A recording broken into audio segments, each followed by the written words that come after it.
What if I were to suggest that you play a key role in the awakening world? And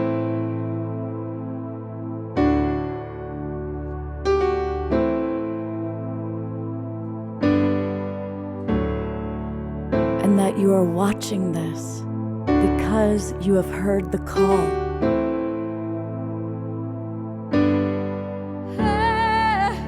We can start right now by opening our hearts and minds.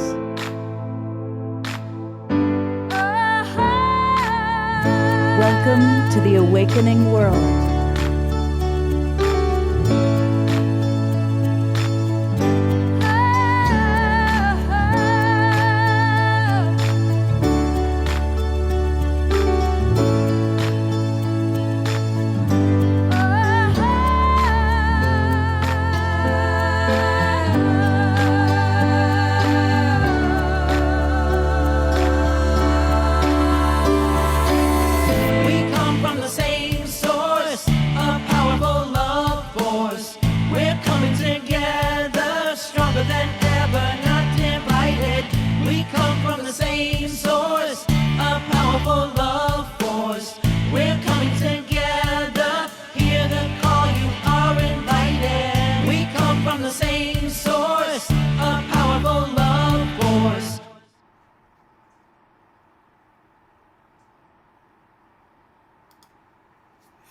Good evening, everybody. Welcome to the Awakening World.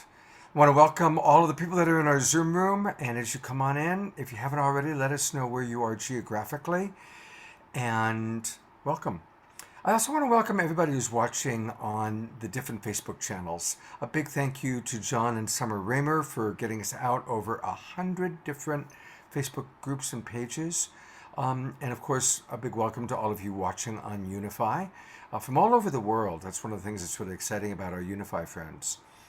You know, it's going to be one of those shows where we're going to have a whole Q&A period with relationship coaches. And so I'll do my best to track what's going on Facebook, but it's really best to come on into our Zoom room. And it's really easy. If you're watching on Facebook or on one of the YouTube channels, go to globalpeacetribe.com and register. You'll get the links to all of our shows for the next 3 months. We do the Awakening World every Friday night, Saturday night, and Sunday. And we take a topic and we explore it thoroughly. And this weekend, our topic is relationships. You know, I think with the war in Europe and just what's going on in our world, most of us really want peace. More than ever, we want peace in the world. Well, it has been said many times by many great teachers, if you really want peace in the world, create peace in your life, peace in your relationships. Another way of looking at it is if you want to change your life, change your relationships. So I decided that I wanted to dedicate this new spring season, spring of 2022, to relationships and how we can really improve our relationships. Even if you take a look at the Awakening World, what is our little catchphrase? Uplifting our relationships with each other and with the earth. And tonight you're going to have a chance to meet some of my absolute favorite master relationship coaches. And they're of different walks in life, they're of different ages, they're even from different parts of the world. But they are all masterful and dedicated to studying how can we improve our relationships. And so tonight we're going to learn tips, tools, and practices from some great relationship coaches. And we're also going to have great music. We have 3 amazing musical artists. So it's going to be a wonderful show. Kick back, join us, come on into the Zoom room if you can, and start giving us what your questions are about relationship, any relationship, family, friends, workmates, lovers. Give us your questions. We'll do our best to address them. And let me tell you a little bit about who we have. We're collaborating with my very good friend, Steve Roland. He is the co-founder of RelationFlix, which is a dynamic new platform that just came out. We're going to learn all about RelationFlix tonight. and it's a wonderful platform with all these, many of the coaches you're going to meet tonight, videos that you can watch that answer all your questions about relationship. He's putting me out of business because you don't need to hire coaches anymore. You just go to his platform and it's got like every possible question you can imagine. And we'll take a look at that. And Stephen's wonderful partner is Dolphin. And so I'm going to add Dolphin to the mix here. And these two guys are both up in Canada, but they have assembled an incredible group of coaches and they are very wise themselves. So we're going to be hearing from both of them. So welcome, guys, and thank you again for what you've created with RelationFlix. We also are going to hear from somebody who does double duty. This is Paul Sterling. He is part of Love Coach Academy. He's a big part of RelationFlix. He is the author of Argue Less, Love More, best-selling book, and a great master teacher. So welcome. Good to have you with us. Somebody that I met through RelationFlix who is brilliant is Erika Briones. She really talks about some of the hardest stuff that we might cope with in our lives. And she does it with so much wisdom and so much love.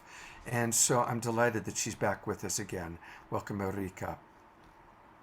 And coming to us all the way from down under is a new friend. This is Damien from Byron Bay. And he is going to share some of his wisdom with us. So welcome. You know, we always have great music on this show, but when I'm introducing Michaela, you recognize her. You've seen her on my show before. And Michaela is going to do double duty. She is truly wise in how to manage relationships. So we're going to get to hear her wisdom, and we also get to hear that beautiful voice of hers, both speaking and in song. So welcome, Michaela. So grateful to have you with us. Thank you, my darling. And also, we just met her, and since she has come bursting onto the Global Peace Tribe scene, this is Tatiana Speed, and she creates beautiful videos, beautiful music, and we'll get a little of each. She's going to sing live for us and also share her brand new video all about relationship. So welcome, Tatiana. It's great to have you with us. And then finally, Mystical Joyride. And we met these guys when we collaborated with Soul Play Festival, and they are awesome. They are as colorful and as mystical and as dynamic as you see. And I'm just going to keep the spotlight on all of you because we always like to start our show with dynamic music, and it doesn't get more dynamic than Mystical Joyride. So take it away.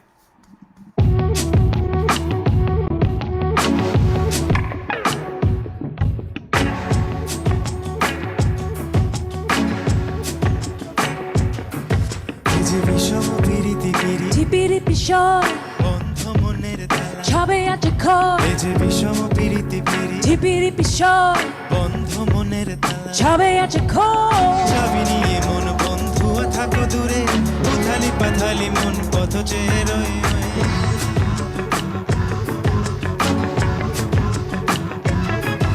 এই যে বিষম পিরিতি পিরি টিপিরি পিশয় বন্ধু মনের তালা ছবে আছে খয় এই যে বিষম পিরিতি পিরি টিপিরি পিশয় বন্ধু মনের তালা ছবে আছে খয়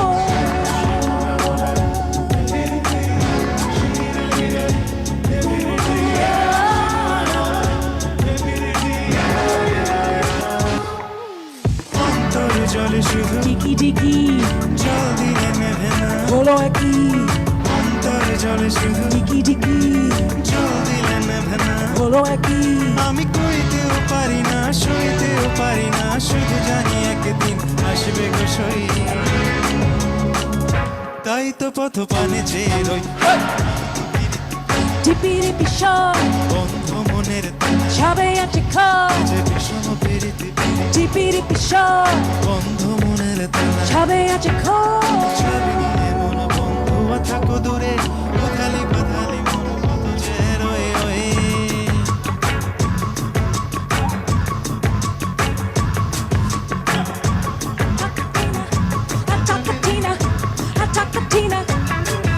এই যে বিষম পিরিতি পিরি টিপিরি পিশয় বন্ধু মনের তালা সবে আছে ক্ষয় এই যে বিষম পিরিতি পিরি টিপিরি বিষয় বন্ধ মনের তালা সবে আছে ক্ষয়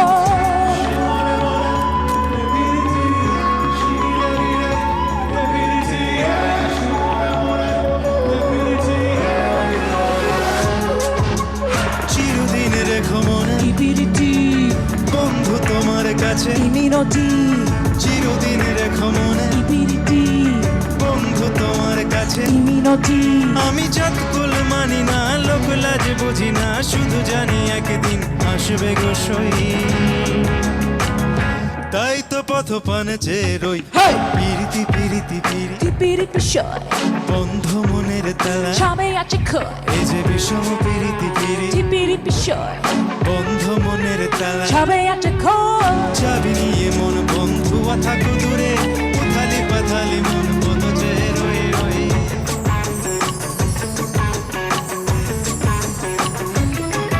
এই যে বিষম পিরিতি পিরি টিপিরি বিষয় বন্ধ মনের তালা সবে আছে ক্ষয় এই যে বিষম পিরিতি পিরি টিপিরি বিষয় বন্ধ মনের তালা সবে আছে ক্ষয় পিরিতি পিরিতি পিরি পিরিতি পিরিতি পিরি পিরিতি পিরিতি পিরিতি পিরিতি পিরিতি পিরিতি পিরিতি পিরিতি পিরিতি পিরিতি পিরিতি পিরিতি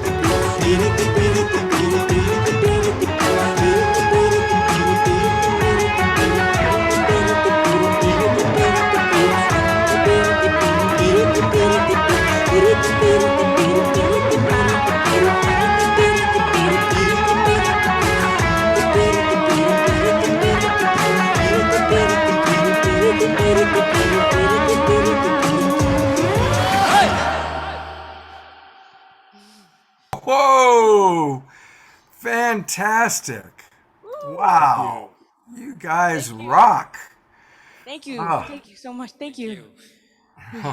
And you've got a new friend with you tonight. Tell us who you. Yes. Who, So this is our friend Arzin.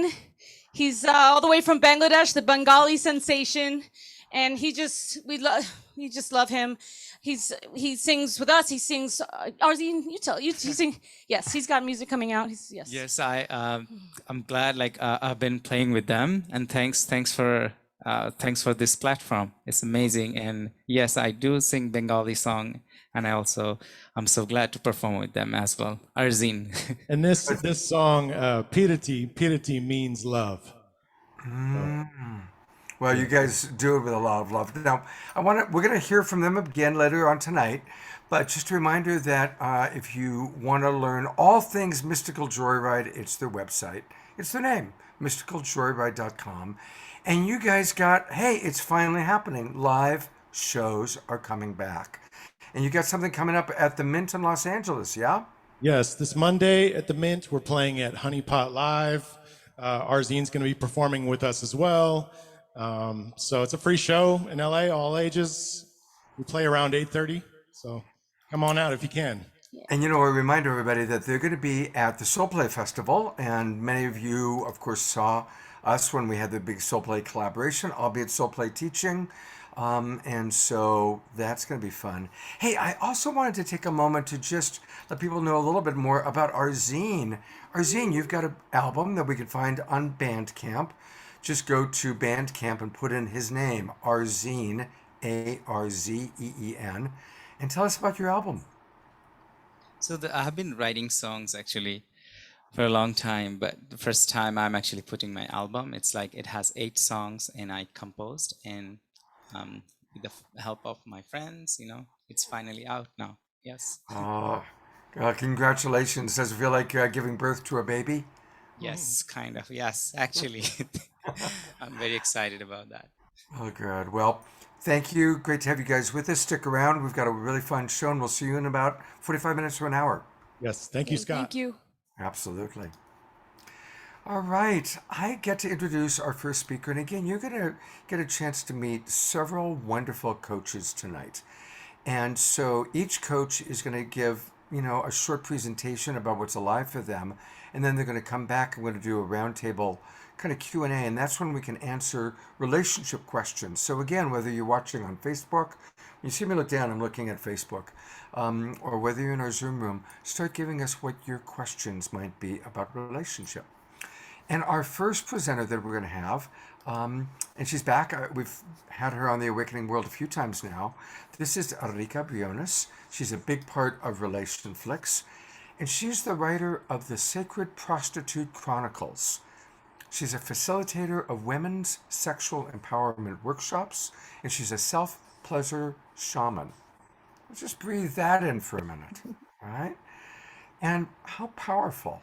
She talks about so many of the things that have been taboo for way too long.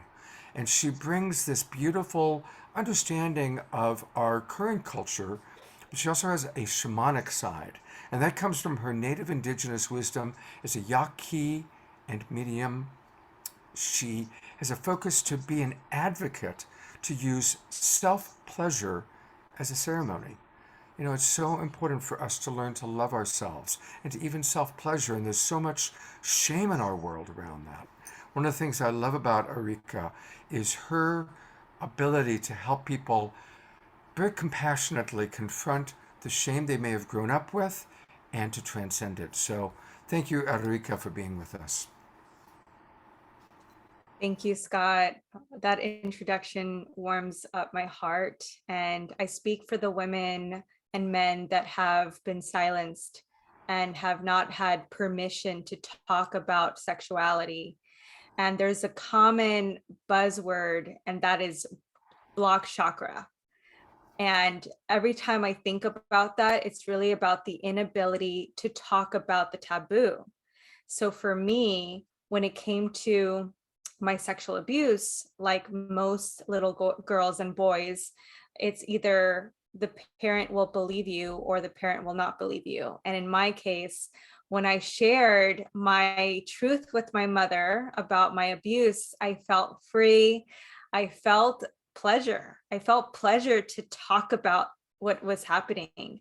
And for most of us who have not had that relationship, my biggest relationship is shame. Being in relationship to shame is actually one of the segments I teach on the RelationFlix platform. While I am here to talk about sexual confidence, I'm really here to unpack the sexual narrative. And actually, it was through writing my Sacred Prostitute Chronicles where I discovered what pleasure is about. And I want to share that for me, writing has been my form of pleasure. And I was told by a lot of teachers, you will never go to college. That was like my English teacher in my ear. She would tell me, you will never be this. And the truth is, I believe that that was shame. That was the expectation of others. And personally, in order to master conflict, because I know that that was one of the topics for me, in order to master any relationship, I must master that conflict within myself before I attract a partner. And right now my partner's in the living room. I am blessed to know that I can talk about the taboo, and I am accepted, not from my past, but I'm accepted by my love, my generosity, my heart. And, the truth is, I'm still learning. I'm still a student as well as a teacher. And to be a teacher is to also just let go of what you know. To really be a master is to let go of what you know. And even as I come here, I still feel like a student when I come here and I see all these experts. I see Steven, I see Dolphin. I just see that we get to all connect and really learn how to be in relationships. And I actually have a beautiful quote. I don't know why I want to share it, but I want to share it from my heart. And this is from Simrit, the singer-songwriter Simrit from the Institute Life Force Academy, and I wanted to just give her credit. True prosperity is the wealth of the mind, the heart, and the warmth of the heart. When we are sharing the warmth of the heart with other people, that means we are experiencing that within ourselves. How we interact with other people is called relationship. The relationship is a relay between two people or a group of people. Not only are they dropping their personal agendas to the benefit of everyone, but for the benefit of the relationship, where people are consciously interacting in a way it makes them feel more about themselves and giving a better experience of themselves. A relationship is an experience of giving me an experience of myself. And that is a quote that has taught me that the biggest relationship I have is the one with myself. And so I felt called to read that, because I know that the biggest relationship to master is the one with ourselves, especially the one with our emotions. And so I am so grateful to be part of the RelationFlix family. I earlier had a powerful conversation with Dolphin. And again, I think it's so important to have educators and teachers to heal the man-woman relationship, because I know some of us didn't grow up with the best upbringing. I know for me, I learned about conflict through anger and shutting down, and through my own development, accepting my sexual shame and embracing my truth, I became more pleasurable in how I eat, how I make love. And for me, like, pleasure is so powerful, especially when you're able to be intimate with your anger, your wild, your slut. When you're able to really embrace that, you are free. You are truly at peace. And that is a gift that we can all learn. And it's something I'm constantly learning day to day. Like I was told, you're not a speaker. Who are you to do this? I had all these opinions from other people, which is actually one of my shadows and gene keys. One of my shadows and gene keys is the shadow of opinion. And once I transmute that, I will have the gift or siddha of omniscience. And so once I'm able to go within and heal the voices of others, I can really be there for people and really just hold space for people. And so thank you so much, Scott. I see Stephen and so many of you want to just connect and play with. I just like see everyone. I just want to play with all of you. Two things. Yeah. Stick around for a minute. First of all, I want to right away share with you, Doug, who's watching on Unified, just wrote, "Thank you. I am a survivor of sexual abuse, and it is absolutely necessary to let the emotional tears out. And so, thank you." And I want to ask you a question. When you're working with someone, obviously most of us have buried our deeper shame stories. And so, what would be a tip for a first step to excavate maybe what we've buried that we're afraid to look at, especially as it relates to our shame? So the first step is self-forgiveness. And one of the steps I learned from like a teacher was to actually embrace your anger. And it sounds unorthodox, but anger was actually the pathway to forgiveness, specifically with myself. When I first experienced shame, I didn't have teachers, I didn't have mentors, but I knew that there was a soul calling within myself when I recognized that I was always on edge. And I told myself, I am not happy with this. I get to be angry and I get to release it. And once I'm able to release that anger and that resentment, then I can move on the journey to forgive, to accept. And I'm in relationship where when I think about my abuser, I'm grateful. I'm grateful for the past. I'm grateful because if it wasn't for that, I wouldn't be the compassionate woman who feels fully sovereign in her expression. And so I'm always grateful for the past. And so if anyone is feeling like, how can I release shame? Allow yourself to grieve, allow yourself to feel any emotions that are coming up, and find a safe space, find a community that will accept you. I still have family members that still don't accept me. I still have lost tons of friends and family because of my truth, but that doesn't mean that I'm unlovable. That doesn't mean that I'm unworthy. If anything, I found my community. I found people who accepted me. I found this beautiful community called Global Peace Tribe, and the RelationFlix family is incredible. I, again, want to just like shout out RelationFlix, because they are such a beautiful community that have values to really teach this to other people. And that's my answer. I'm bringing, no, that's beautiful. I'm actually just bringing Stephen and Dolphin on since you are acknowledging them, and I'll bring myself on for a quick second too, because you brought up something that's really important.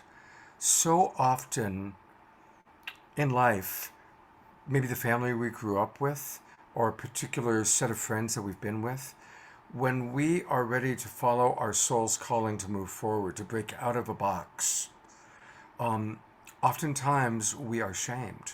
And that, of course, happens a lot in family dynamics where, the family is hiding the alcoholism or the sexual abuse or the incest or the deep, dark family secrets. And the person who does what Erika is doing, which is saying, hey, we have to talk about this, often is shamed and castigated and has to leave that family. But there's always another family. It may take a while to find them, but there is always another family that will embrace and say, hey, yes, let's talk about this together. So, thank you for bringing that up, because it is a painfully common part of life. Yeah, thank you, Scott. And I think that while one of my segments on the platform is sexual confidence, part of getting to the place of sexual confidence is acceptance, it's courage, it's willingness, and forgiveness. Forgiveness has been my mantra throughout this whole journey as a little girl. Giving back more love to myself, and always telling myself it is not your fault, like having that conversation with my inner child, like this is not this is not your fault.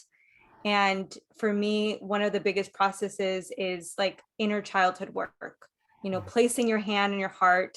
So if anyone is watching, place your hand in your heart and just talk to your inner child. Say, I love you. I'm here for you. It's okay. It's okay. I love you. I got you. I got you. And really speak to that inner child. Anytime I'm having a breakdown, I just place my hand on my heart and I just talk to the inner child. And it's actually one of my tantra practices, is just really connecting with that inner child and comforting. Your partner can't do that for you, your mom, your brother. But what matters is that you get to be that advocate for yourself. You get to be that ancestor for yourself. Thank you so much. So much wisdom. And, it's interesting. She talks about finding our voice. Well, guess what? She has an offering that I think is going to be of value to a lot of people watching. Let's start by going to her website. And her website is her name, Erika Briones, spelled Erikaa. There's two A's in her first name. And then her last name is spelled Briones. So then when you go to her website and you enter her site, there's a lot there. I follow her on Facebook, and she's always got amazing stories, so definitely want to follow her. And then she's got a course that she is going to be leading, which is all about finding our voice. Look at this woman who, despite what for many people would be a very difficult childhood, she has found her voice.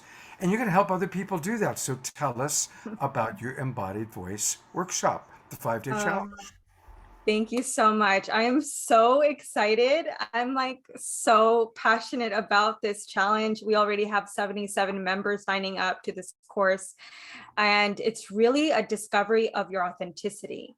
So voice is a lot to do with accepting who you are, letting go of the shy programming, that conditioning. And trust me, like you asked me 2 years ago to come here, I would say, that's not going to happen. My fear was holding me back. And that was really connected to trauma. So I'm so excited to be facilitating this. We have bonus speakers. Yulia Rose is one of my great friends, soul sister. She's going to be doing a throat activation meditation. We're going to be doing some EFT. And then of course, on day 5, we're going to have a talent show. So if you're like feeling that this is exciting and it's scary, I am going to be guiding you in a very gentle process. You're not alone. So if you're feeling like you're shy, there's going to be other shy women sharing their gifts. And even if you're scared of the word talent show, because someone brought this up to my attention, what if your talent is just sharing your story? What if your talent is just pressing play and saying, I'm scared to be here, but here I am showing up? Your talent can just simply you being using your voice. And I will tell you that even for me, it's a stretch. I'm going to be doing a rap.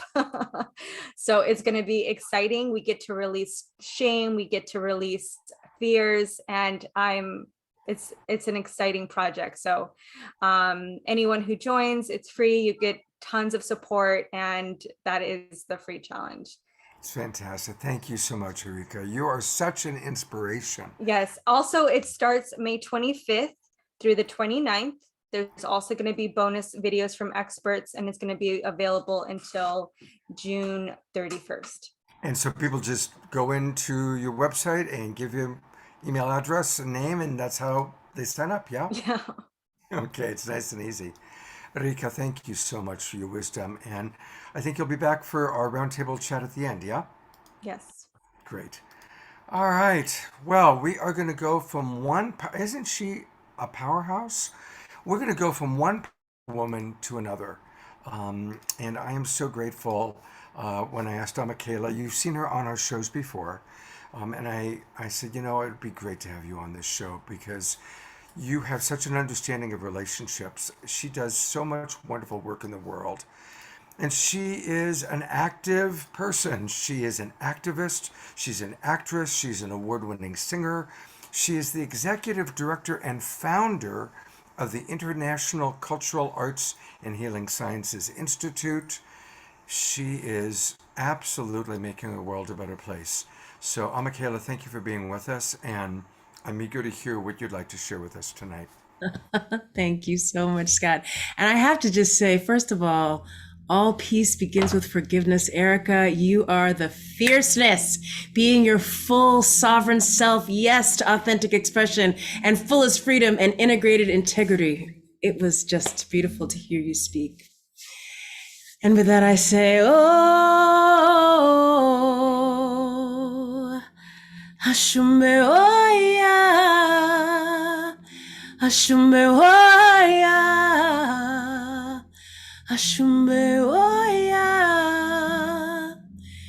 We bring peace to you, oh mama. We bring peace to you. Through the sweat beads of your labor, we bring peace to you. Though they tried to take your dignity, and their faces they did not show, we bring peace to you. We bring peace to you. We bring peace to you, oh Baba.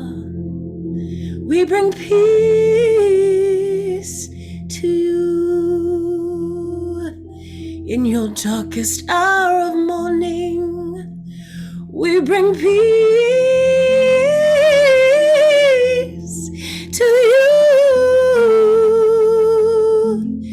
As you cry for your children and the love they long to know, we bring peace to you. We bring peace to you.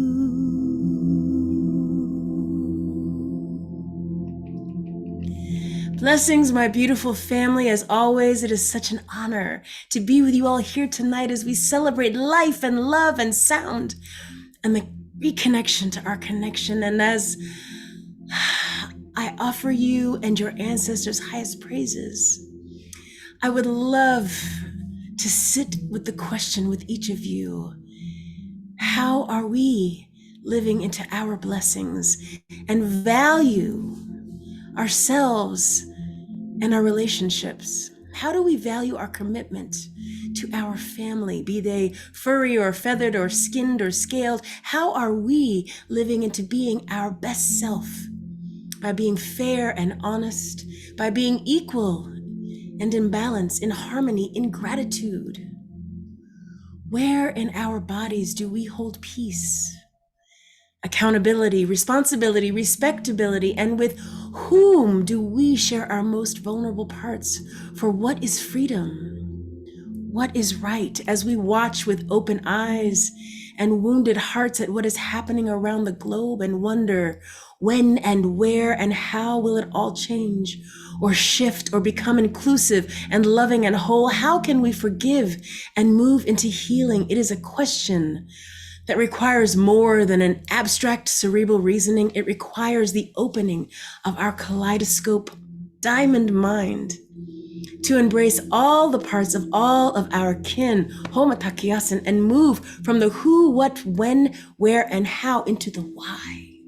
Why is it imperative for us all to heal all of our relations? Why is it critical for us to move with faith into the miasma of wonder and radical imagination and simply be beyond by believing? Believing in the goodness in ourselves and in others, in seeing things seen and unseen, and believing these things, and all the ways that shape and move us in ways we do not know how. How does gravitation exist? I mean, really, how does a seed wake up, find light, sprout, and grow? How does the mycelial network beneath our feet weave the world into oneness? We know not, yet we believe. For those of you who have heard me speak before, you have heard me tell the tale of when I was murdered in a hate crime where I died and came back. And during that healing process, I had to learn to not only heal my body, heart, and mind and spirit, but how to believe and heal my believing into right relationships with love and peace and forgiveness and understanding. After that hateful incident, I decided to be someone who went around the world as a cultural arts ambassador for the State Department and Foreign Services Institute, working with refugees and jeopardized populations, primarily children who are at risk and families that have been traumatized by war. And years ago, when I was in Palestine, I was asked to be the celebrity international judge for the first Palestinian Idol ever. And when I arrived, one of the contestants was this young refugee girl who pushed her way past all the TV cameras and microphones and reporters and interviewers and grabbed my hand and pulled me alone into this alleyway. And now I followed her because she was so little and so brave to do this. I thought there's no way I'm not going to go with her and honor her in this moment. And when we got to that spot, she told me in her best broken English that she wrote this song for me to please take back to America and sing to the president and all of the people here so that we could find love in our hearts to help all of them there in need. And the song that she wrote went like this. We are the children of Palestine. We are the children of the Holy Land. We are living in poverty in the villages, towns, and big cities. We seek change, not charity. We seek change, not charity. If food, shelter, and playing in school is not for me, only for you, then what is freedom? What is right? And that question has stayed with me all these years later. What is freedom? What is right? Is righteous freedom simply the ability to walk around without war exploding all around us? Yes, and righteous freedom is also the ability to choose to be loving, kind, present, awake, and aware of all living beings around you that want to be in right alignment and relation with you, with me, with us. Are we willing to take the risk to open ourselves up to the possibility of true love and complete peace, to love and honor the highest part of you, and hope that you will love and honor the highest part of me? For we are all connected, and in an extraordinary moment in time, oh best beloved, yes, we are, a time when we need to muster all of our strength, corral all our community, and call on all of our ancestors, because we are in a time when the medicine from the plant spirits and animal spirits and all of the elemental spirits, orishas, devas, or whatever name you wish to call these celestial beings that surround us, we must all come forth and stand in witness and in action to our powerful present hour now.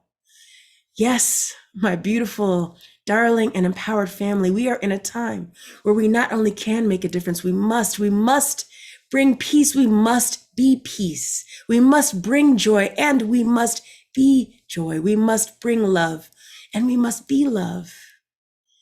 And to know that we are truly one with the universe, one with the river that is flowing, flowing and flowing, the river, she is flowing down to the sea.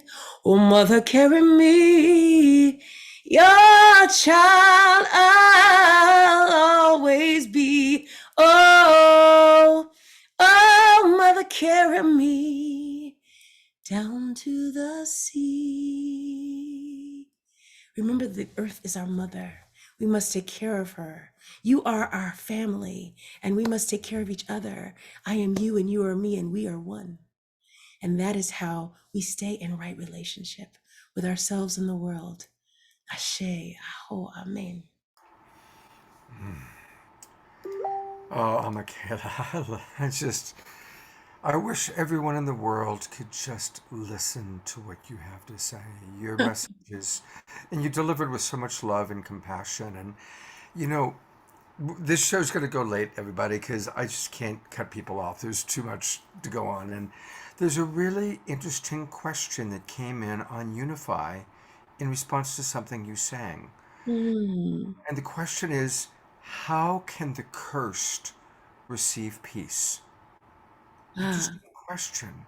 But I'm going to throw that one at you, and thank you for... Yes. Yeah. And I appreciate that question, and I do believe that there's no such thing as the cursed. I believe that we all are blessed. We all are children of the great, beautiful universe. There's nothing in this entire universe that is cursed, unlucky, unloved, not blessed, nothing. And so that is how we come into right relationship. We must believe, yes, mystical joyride. I see the clapping, because that is the realness. Nothing in this universe, nothing is not fiercely imbued with the power of creation and the beauty of life itself. We must believe that at all times. Yes. Hey, drop that mic. Boom, boom, boom. But, you know, there it is. It's, and I've worked with people who believed that they were cursed, and it is a let go of that attachment to that belief Yes, system. that ancient story that does That not ancient story. serve. Yeah. Just what Erika was talking about. Release, relate, re-relate. Relationship with oneself is the strongest relating ship that we must begin with. Otherwise, if we stay shrouded in this disbelief, we will never have anything but dis-ease, disrepair, disconnection, all of those things that don't allow us to be in alignment. So let us consider, be one with the stars. Con means with, sitter means with the stars. Let us consider that we are all stardust. We are all golden, and we all are of the garden. There is nothing not sacred about any of those things. Thank you so much. I want to tell people how you can get a hold of this magnificent woman. She, you know, I mentioned at the beginning that she has helped to create the International Cultural Arts and Healing Sciences Institute, which you can find on Facebook. We're putting that link into the chat box. Thank you, Debbie Johnston. Michaela, tell us about the ICAHSI. Well, I also want to add in that you all can also reach me on Michaela at either, Facebook, or it's michaela@gmail.com if you want to just do a shout out. Definitely love to connect with this beautiful community. And Ikasi, like I told you before, was created after this accident where it was not an accident. I was actually reminded that it's an incident, and it was a hate crime, and they tried to murder me. And so from that, I wanted to be the phoenix that rose into a place of creating something where love around the world could be felt. And so this institute brings together artists and healers, and we go out into different communities and work primarily with refugee children, and bring drums and songs, and we make noise and we play and we reignite and try and be love and joy, and bring some semblance of peace, even in places that are war torn and find it hard to find that again. Just all take a breath. I want us just to breathe in the medicine of Michaela. Thank you so much, Baba Scott. That is so beautiful. And actually, the program is called Music as Medicine. And I believe that you carry that with you when you bring these shows and these fantastic speakers and artists together and this beautiful community. Thank you for doing this work and creating this outlet with such grace. And it's so next level. Thank you, my brother, truly. Thank you, Michaela. It's always a joy to have you with us. Yes. Ashe. Thank you, Baba. That's actually a segue. I just want to invite everybody. We are just now starting our spring season. Spring for those of us in the Northern Hemisphere, winter for those friends that are down under. And please register. Go to globalpeacetribe.com, and register for our new season. And you're going to get the links to all of our shows. We are going to be with you every Friday night, every Saturday night, and every Sunday morning. I've already picked themes for the next couple of months. We've got remarkable presenters coming with us. We're going to have Matt Kahn, Neil Donald Walsh, Reverend Michael Beckwith, Marianne Williamson, Greg Braden are all coming back live to be with us. And those are like the famous oldies. But look at all the next generation, like Michaela and Erika. And honestly, it's like those are the people I get most excited about. So yes, we're going to have some of our favorite previous generation luminaries, but it's the next generation that you're going to meet and find through RelationFlix, through the Global Peace Tribe. Bands like Mystical Journey. Everyone needs to know about Mystical Journey and Michaela and Erika and everybody else that you're going to see tonight. So you can help support us just by going to globalpeacetribe.com and registering. And yes, we do ask for a donation. You can register for as little as $15 for all 3 months. You get the links. And of course, if you want to register at a higher amount, we sure do appreciate that. And we are working really hard to bring you all these amazing luminaries every Friday night, Saturday night, and Sunday morning, plus special events. Quite often people will come along and they'll say, hey Scott, can you host this, or can we promote that? And we do that. So your support is really, really appreciated. So thank you so much. Speaking of artists that everybody needs to know about, you're going to get to hear Tatiana Speed really, really soon. So stick around. She's going to be with us. And we've got some wonderful next generation. But I get to introduce somebody that is a baby boomer. I'm a baby boomer. And I know that a lot of our audience watching are baby boomers. So God bless us. Remember, we the boomers are changing everything as we move through it. And one of the people that's dedicated to that is my good friend Paul Sterling. And Paul, of course, is the best-selling author of Argue Less, Love More. He's a big part of Love Coach Academy. He does shows every Thursday night and Sunday night online. You can catch wisdom from Paul, and you're going to catch some wisdom from him right now. Take it away, brother. Scott, I so want to thank you because having been your roommate for over a year now, I know how much goes into these shows. People get to see you for this hour or what, a couple hours, but almost every day of the week, you're finding new guests and hosting this stuff. And it's like, this is such an act of love. And it's such a huge commitment. These shows don't just happen by themselves. The same way for Stephen and Dolphin with RelationFlix, that didn't just happen by itself. There's been, at this point, probably years of planning and building. So love, the Beatles were wrong. I hate to say this in this group. Love isn't all you need. You need skills, you need tools. Esther Perel, who's a great relationship coach and therapist, best-selling author, says the quality of your relationships based on the quality of your communication. And what I added to that in my talk tonight is when your communication falls apart, so does your relationship. And there are 4 key areas to look at here that create the biggest problems. And number 1 is my partner doesn't listen. So find which one resonates with you as you're listening to this. But number 1, my partner doesn't listen. Number 2, my partner's not willing to talk. Number 3 is when we talk, we trigger each other and both of us shut down and our reptile brains come out.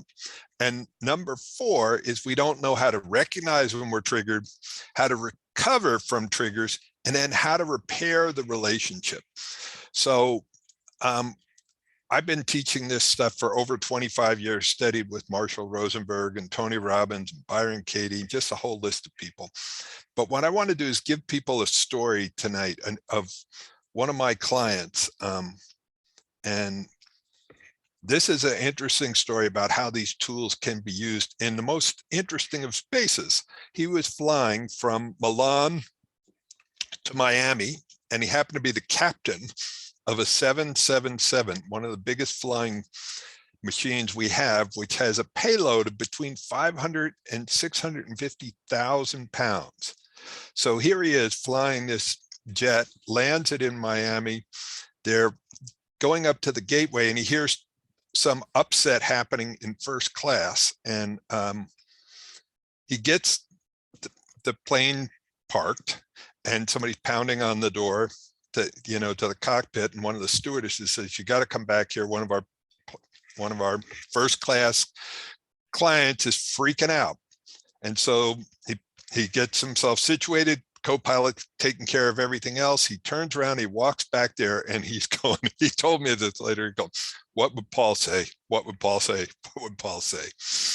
And if you think about it, the person was upset, and we communicate from our head, we communicate from our heart, and we communicate from our hurt. And this person was triggered, and they were in their reptile brain. Now, as captain, he had the power and authority. He could have called TSA. This person could have been taken off in handcuffs or put on the no-flight list or all sorts of different things. But when he got back to her, this woman, he looked at her and he said, "Excuse me, what do you need to feel safe right now?" I just want that to settle in. What do you need to feel safe right now? And this woman just, you could tell the whole energy said in first class, because everybody was upset. And they were worried, what's the captain going to do? How is he going to handle this? Is he going to use force?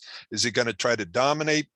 Instead, he just asked that simple question: what do you need to feel safe right now?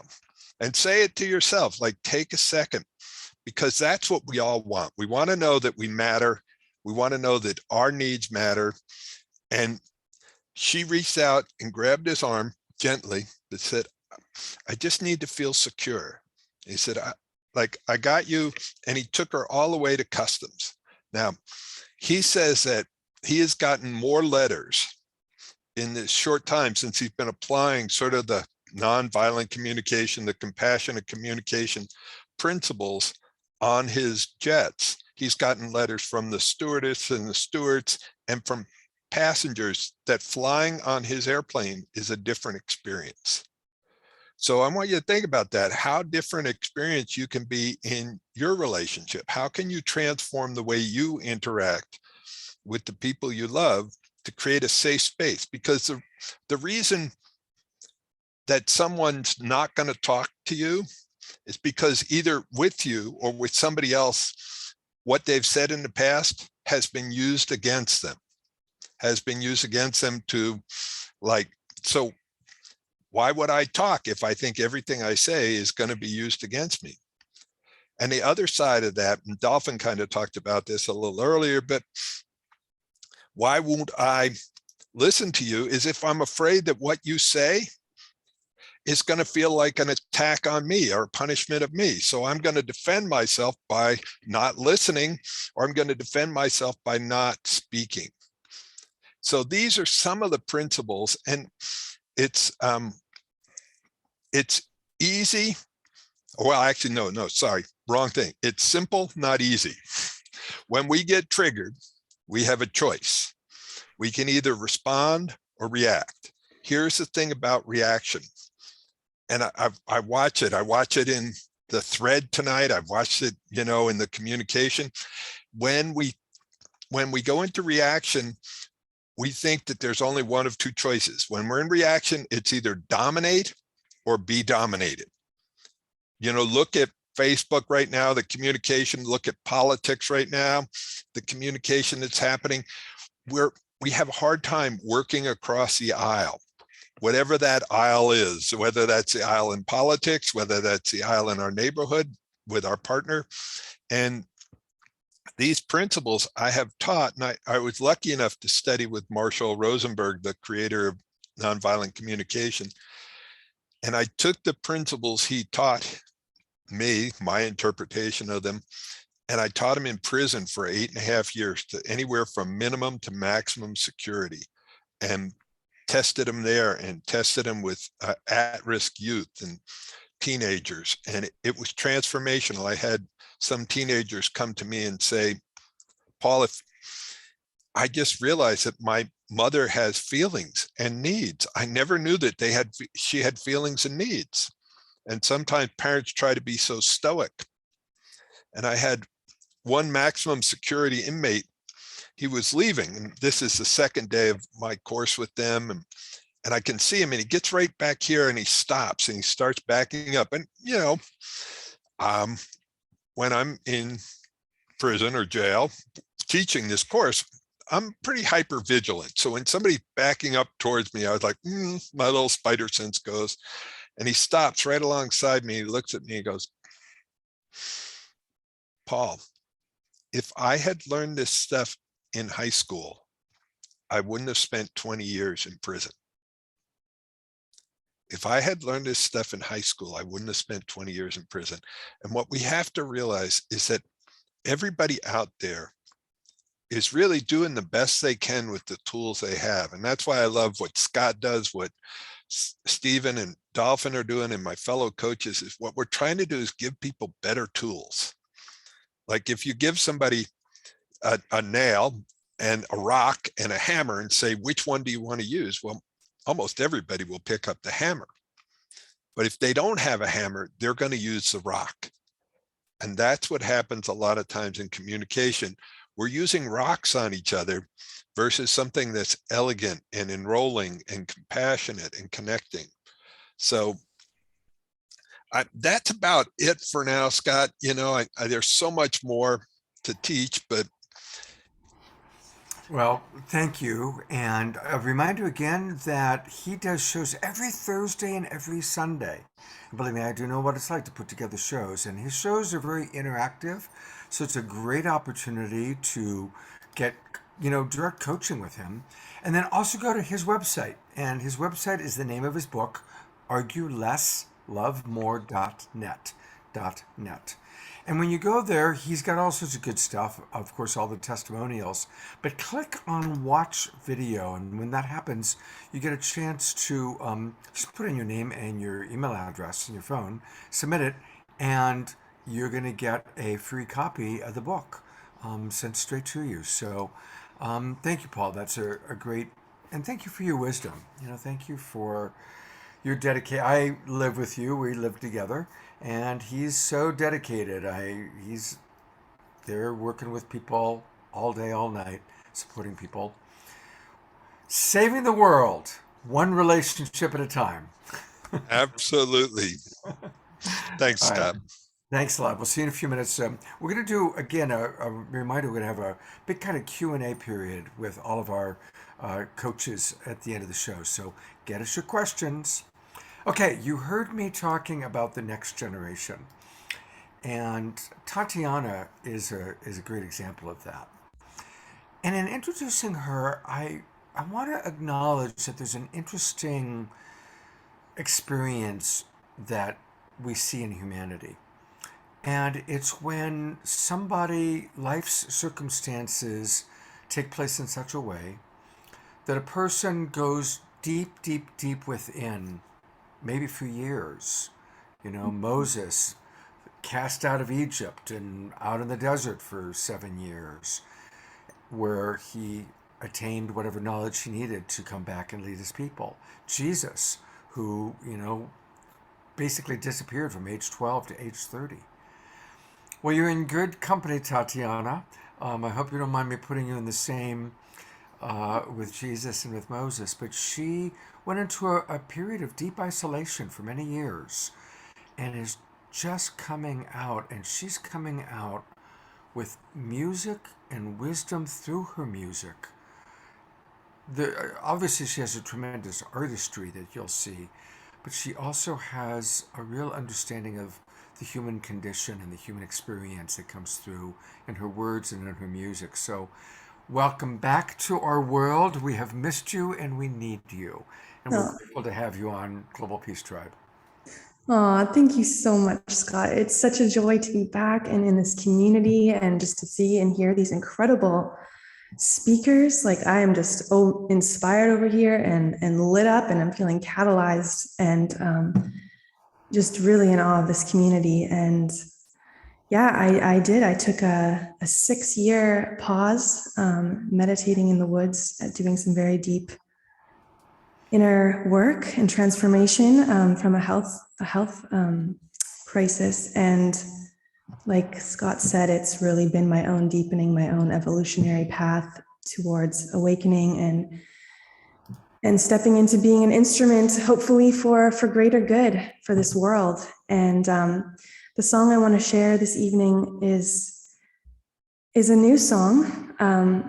I actually have shared it on here once before, and it's the first time it had ever been heard. I wasn't planning on playing this one tonight, but just the speakers and the vibe here this evening is just making me feel like this is the song to share.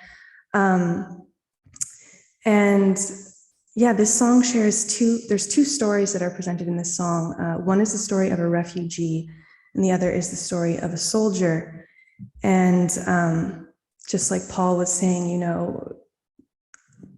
people can only do the best they can with the tools that they have. And I felt it was important to bring both perspectives together, to embrace them in our humanity, to really be part of my invocation for peace right now. So this song doesn't have a name yet,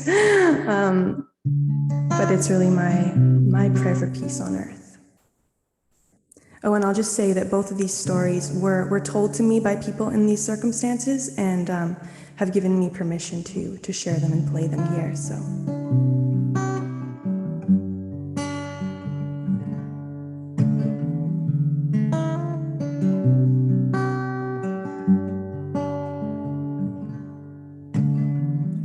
She tried to hide when the soldiers came, as the bombs fell like rain, and the whole world changed.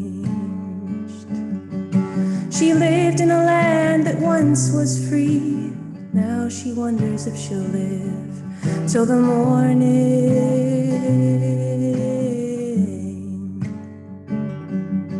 She holds her children tight and whispers, it'll be all right. She prays they will see the morning light.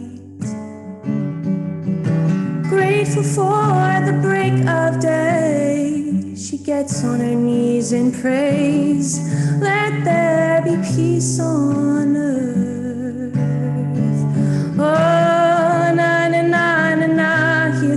voices rising around the world. Na na na na, hear the voices rising.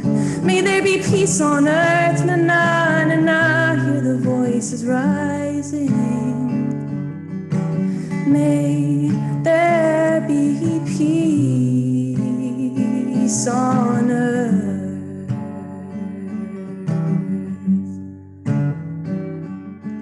He never meant to be the one with the gun. He never meant to be so numb. He regrets the things he's done.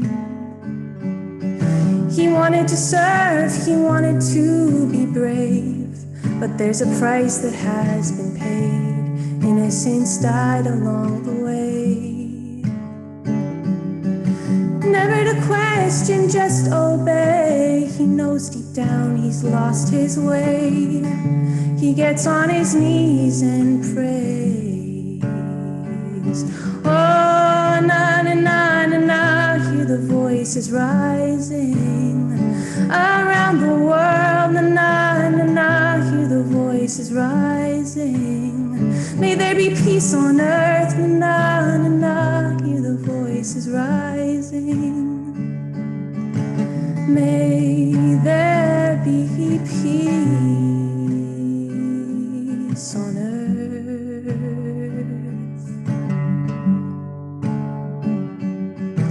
May there be peace on earth.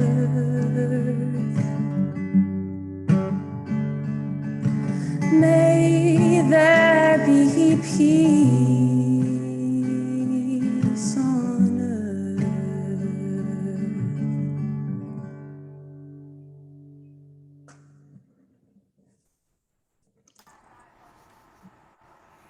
Thank you, everybody. Oh my God, yeah. I hope you see everybody. Go to gallery view for a quick second. Just everybody twinkling, and what a beautiful and sad song. Sad that that is the state that so many people are in. And I do know this song. We talked about it before, but I love that you bring into the consciousness the Russian soldier.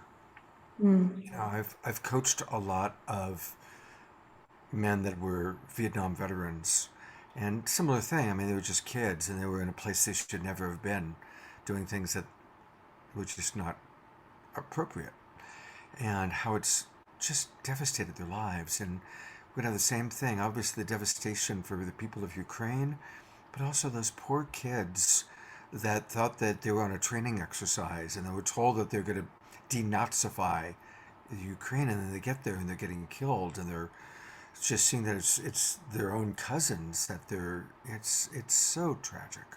So thank you for singing to that. Yeah, truly. Thank you, Scott. Thank you for having me. Yeah.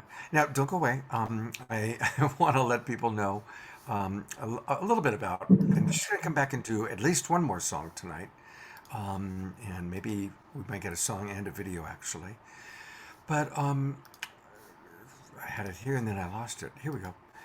Two things. She has a lot of good stuff on Instagram, and her name is Tatiana Speed. So if you go to Instagram and put in Tatiana Speed, follow her, and there you go. I will do all of that a little bit later.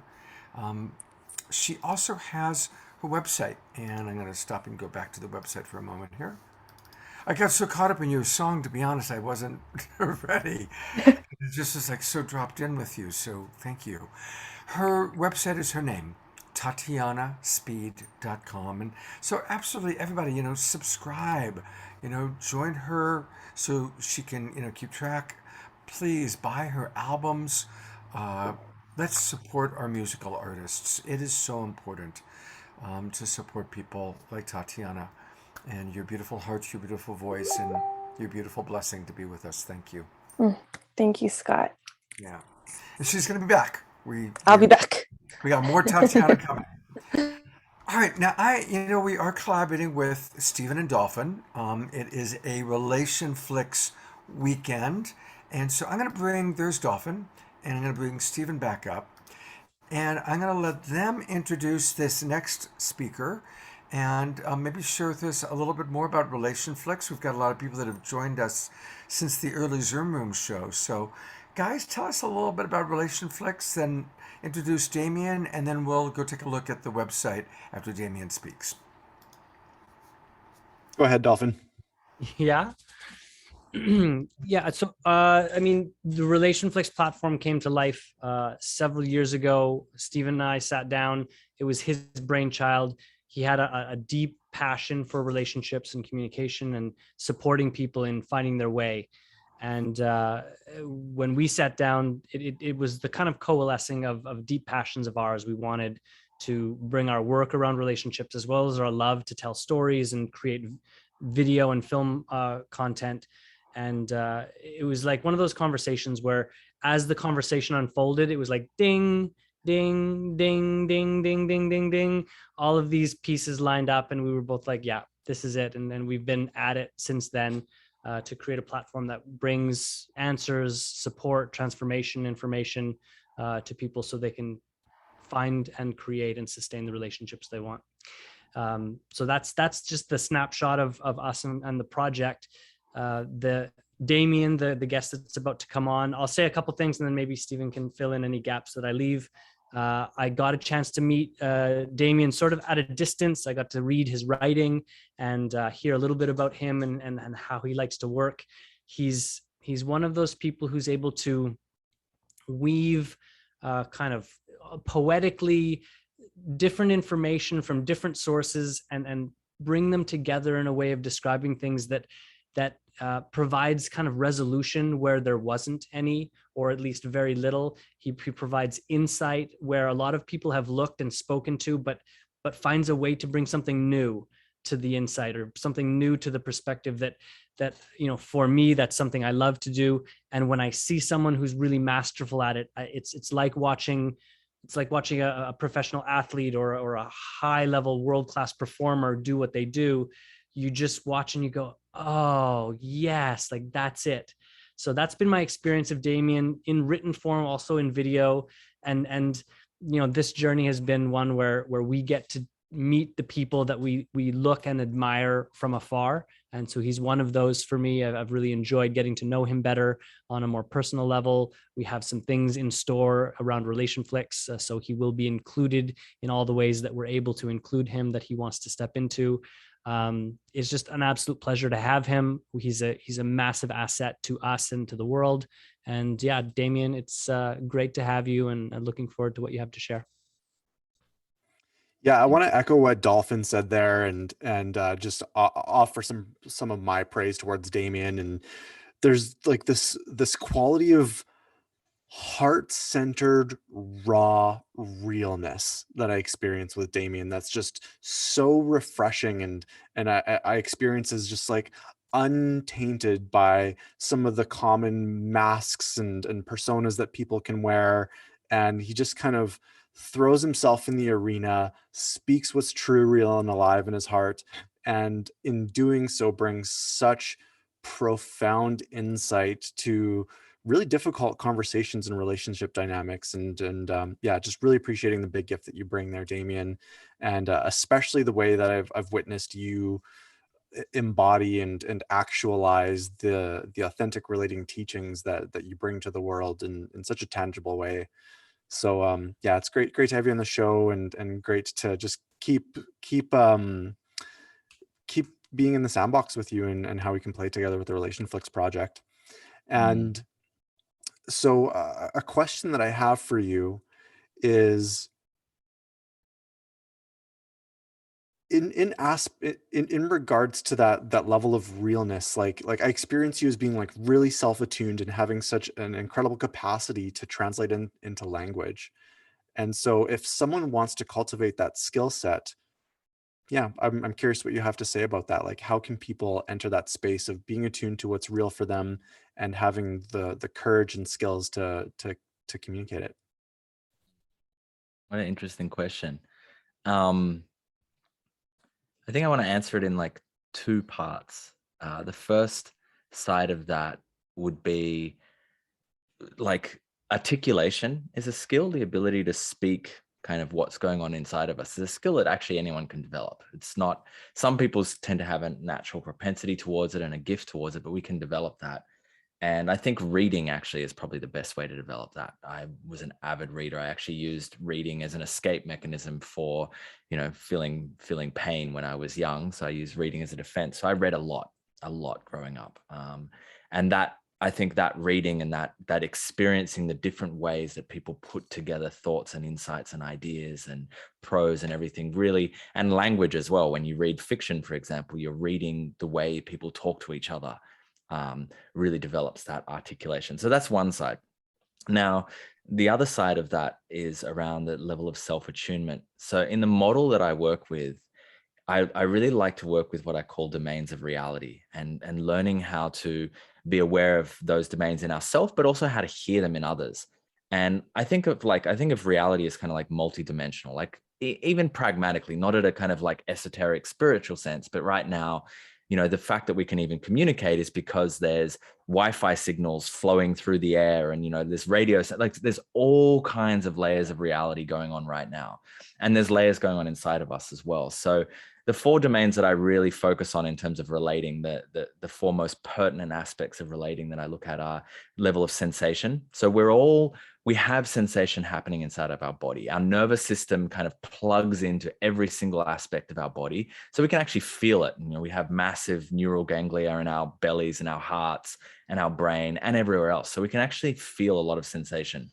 And that sensation is information. It tells us when we're hungry, but it also tells us other things like when we're in danger or when we're afraid or when we're feeling drawn to someone or close to someone. So that level of sensation and being able to learn how to perceive that and start articulating that. And that's one of the practices we do a lot in what I teach is actually how do I get in touch with my sensation and be able to speak that without conflating it with kind of mental interpretations or even emotional interpretations. So that's the first level.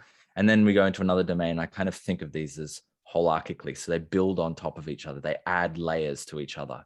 We move into the emotional domain. So these are our feelings. These are our emotional experiences. And I even go even more granular with that. We have kind of raw feelings, which are more on the sensation side. And these are our, sad, mad, glad, our happy, our joy, our fear, our shame, all of these things that are quite raw emotional. And then we have our feelings, which are things like disappointment and, feeling left out and everything, which have a mental interpretation to it. So we have this level. And so we can start to pay attention to what are actually the feelings that I'm experiencing. And then we move into our thought domain, and often in spiritual worlds, we talk about like not being in your mind too much and everything. And I'm like, well, actually, I think we want our mind to be connected to everything else. We don't want to get rid of this. This is an incredible tool. We just don't want it to lead the show. But being able to understand the way that my mind works and look at our own mind and our meaning making. Our mind is meaning making machine. It's constantly making meaning and interpreting and adding analysis to everything. And so understanding that I can watch my meaning making and I can watch the meaning making of another is a tool there as well. And then the last domain that I work with is the domain of the sovereign, or what I call sovereignty, which is kind of that sense of truth that sometimes springs through us. It's like this kind of when we have those moments of deep clarity of like, and it's beyond the mental. It's not something I've thought about. It's just like a knowingness. And I feel like that often kind of runs up through the core. So I'm really interested in how do I perceive that inside of myself, and then also how do I listen, how do I communicate that, and how do I listen through that way in all of these different domains. So I think that kind of answers what you were asking somewhat. Yeah, beautiful. Thanks for sharing. Yeah. I'd love to hear a little bit more about authentic relating, if you got a little bit of a quick hit on that too. Sure. Authentic relating to me is it's like a tool set. It's like a toolbox or a toolkit for understanding everything can be learnt. And I get really fascinated by the deconstruction of things into learning chunks. And we do this in a lot of domains, right? We do this for music. I don't play music, but I know if you're a musician, you're going to have to learn chords and timing and strumming and everything. And as you learn it, you start to create mastery, and then you can create freestyle songs, and then you can jam with someone. Relating has the same tools. Like, reality has predictable laws. And if I learn how to relate in a certain way, I will have predictable outcomes. If I was to insult you, it would have some sort of predictable outcome within a scope. Different people are going to respond in different way, but there is some predictability. If I was to compliment you, it's going to have something else. If I'm going to listen to you deeply, it's going to have an effect. So authentic relating to me is understanding, how does relating actually work? How does it work? What are the tool sets? So I think of this as like expressing, listening, and attuning. And attuning is the understanding of the third entity, the space between us that we create, and how we navigate that. So really, authentic relating is about these set of practices and skill sets that we develop so that we can become more masterful in our communication. It's first of all, it's great to get to know you. And once again, Dolphin and Stephen have brought in some really cool people. Stephen just asked about authentic relating. And so I know you've got a course coming up. So first off, if people want more of Damien, which I hope that they do, his primary website is evolutionaryrelating.org. I love that title, evolutionaryrelating.org. That's what this show tonight is all about. As we are awakening, we are evolving, we have to evolve the way that we relate to each other. Anyway, if you go to courses and click on relating, the fundamentals of authentic relating is a new course. So Damien, tell us about that. Well, it's not a new course. It's something that I've actually been teaching for 2 years now. I've taught this 13 times, and I'm about to teach the 14th and 15 rounds of this. So this is a 7-week curriculum, and I basically teach 7 broad skill sets of relating and and a set of practices to master them. So this is with a cohort of people who are diving into the practice, and I have a big library of theory. Every single skill set has a couple of hours of theory behind it. It has all pre-recorded practices and demonstrations and everything. So this is a toolkit for relating. Wow, and I'm just going to read the modules for those who may not be able to see it. Because each of these are such important things for us to really practice. Embodied relating, reflection. Remember, everybody, that emotional intelligence is all built on the ability to self-reflect. Curiosity, the most important word in the relationship glossary. If we can remain curious. Desire, boundaries, attunement, and then a closing circle. So, and again, just to be clear, when does the course take place? How do people participate? I am starting this course there's one class on the 11th of April, which is really focused for Australian and Europeans time zone. And there's one starting on the 13th in US. It's the 14th in Australia, and that's really targeted for Americans, but it's also the daytime for Australians. And this is actually the last round that I'm going to be personally teaching this. I'm going to pass it on to facilitators from here on and focus on writing the book and kind of completing this chapter and moving on to other things that I'm really passionate about teaching and diving into. All right, so last chance to take this course with you. Thank you so much, Damien. Thanks, Scott. And please stick around for the Q&A part. I already know some questions are coming in, so it's great to meet you. All right, I'm going to bring up our RelationFlix gentleman one more time. And I actually want to go to the website, and I want to talk a little bit about RelationFlix. Obviously, I've known Stephen, and since before he began this. I knew him before he even had the idea, and I can remember when he first suggested that he was going to do this. Stephen's pulling it up. Okay, great. So, Stephen, since you've pulled it up, I'm going to let you talk it through. Tell us a little bit about what's on RelationFlix. Yeah. So as someone who's just a profound relationship and intimacy enthusiast, and being surrounded with such an incredible community of experts like yourself and Paul Sterling and Damien and Dolphin and Jessica Osterday and Erika, and it was just a total no-brainer to enter the video subscription e-course online learning space with a new offering. And it's been 3 years of blood, sweat, and tears, but here we are out the other side through the portal, and our baby is now live and available to the world. And to me, this isn't meant to replace coaching or programs and things like that. What it's meant to do is be really complementary And you know, something that we really aimed to support people with is having an offering that's really accessible. You know, not everybody has the ability to go to a destination retreat or take a high ticket program or work with a coach or a therapist every week or two. And so we really wanted to build a ridiculously high value, low hanging fruit for people that just delivers tremendous value for a very low price point. And so there's a 14-day free trial, and what that gets you is access behind the curtain, and which is what you're looking at here.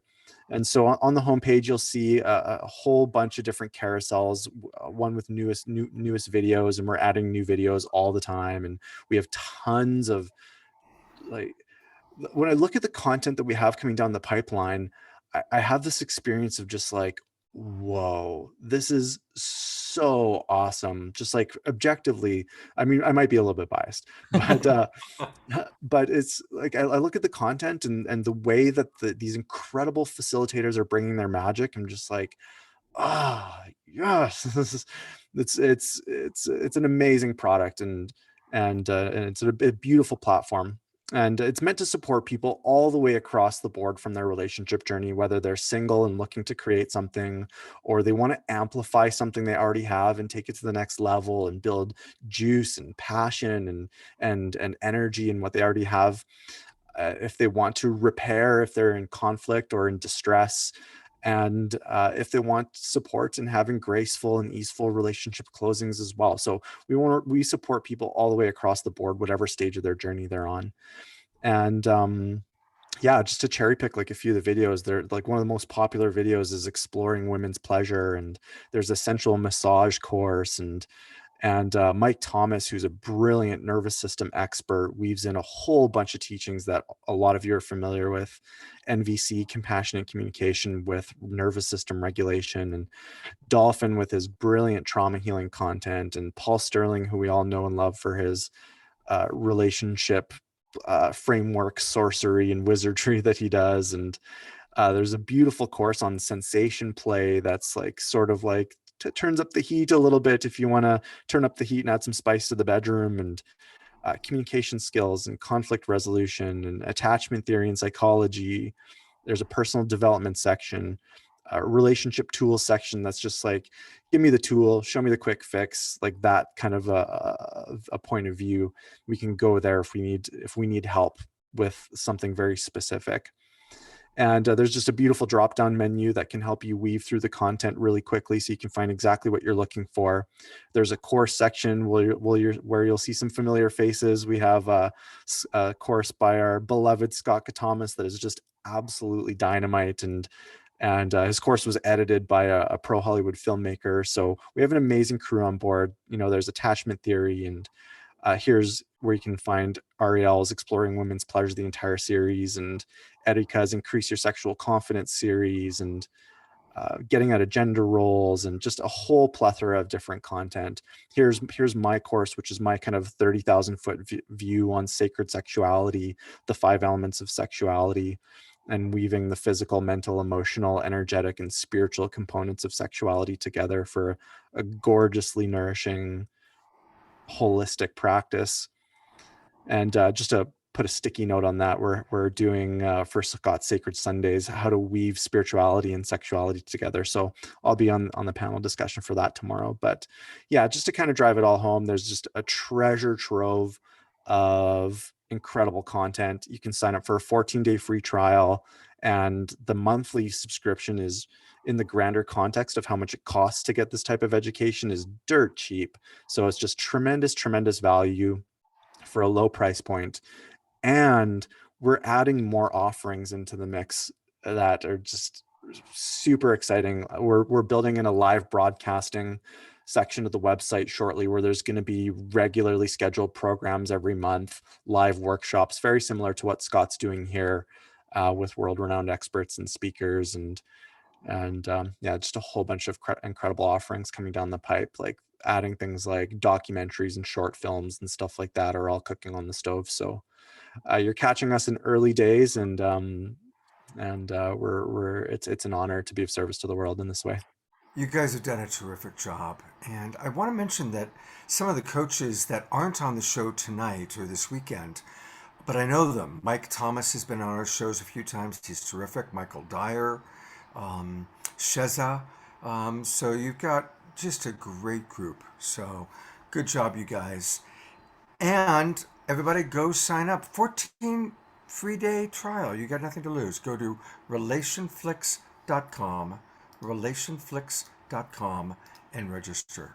And of course, we'll be hearing more from both Stephen and Dolphin. But I think it is time for some music. And Mystical Joyride has been with us. How do you like the show so far, you guys? You're still muted. Ah, there you go. Now we hear you. Hey, hey. Hey, hey.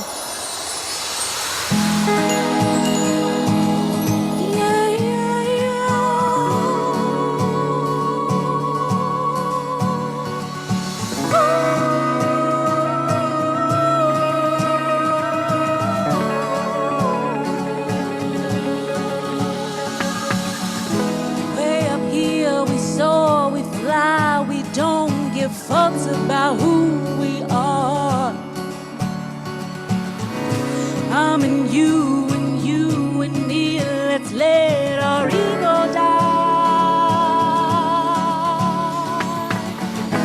I'm the dust and you're the smoke. We're both the air, the fire and earth.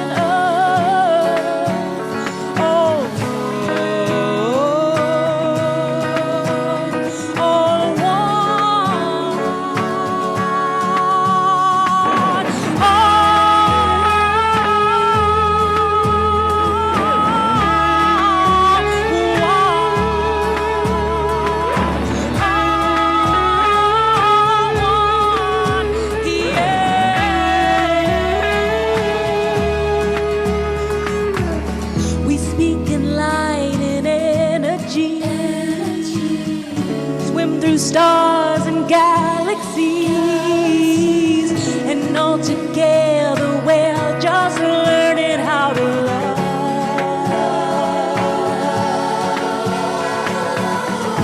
Way up here we soar, we fly, we don't give fucks about who we are. I'm in you and you and me. Let's let our ego die.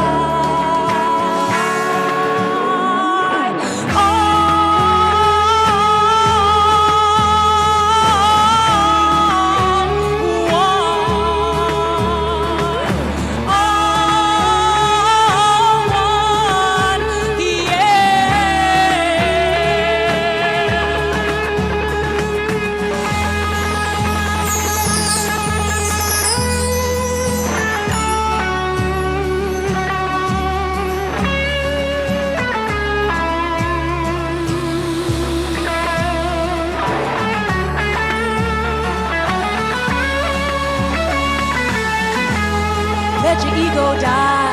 Oh, let your ego die. Ooh, let your ego die. Ooh, let your ego die. Oh, let your ego die. Go ahead, let your ego die. Let your ego die.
Oh, you Thank you. guys. You guys. Thank you.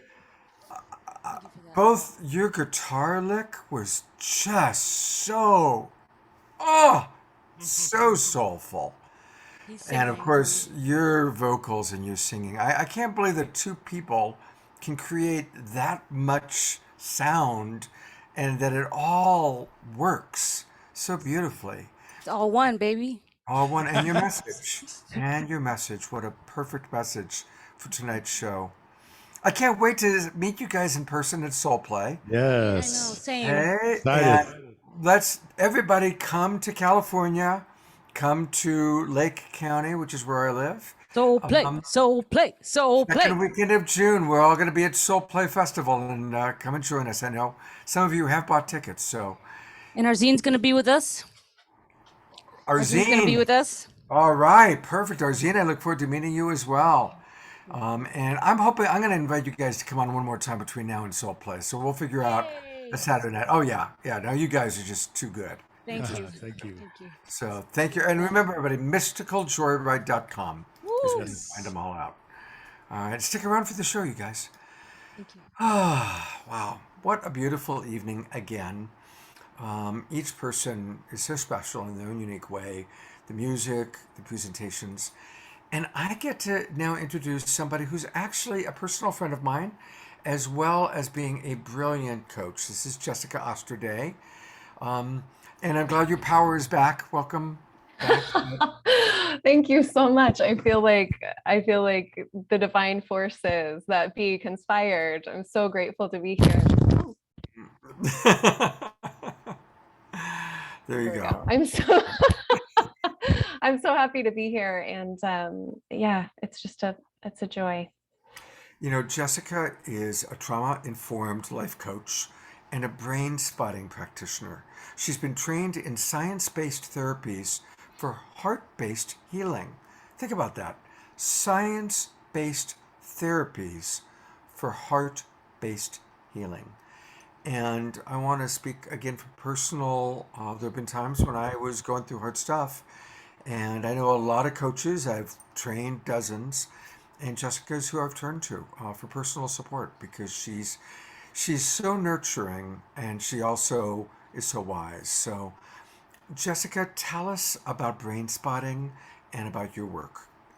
I would love to. I'm so honored to be here. And, to be honest, one of the things that I feel so inspired by is seeing people who show up and do their own work.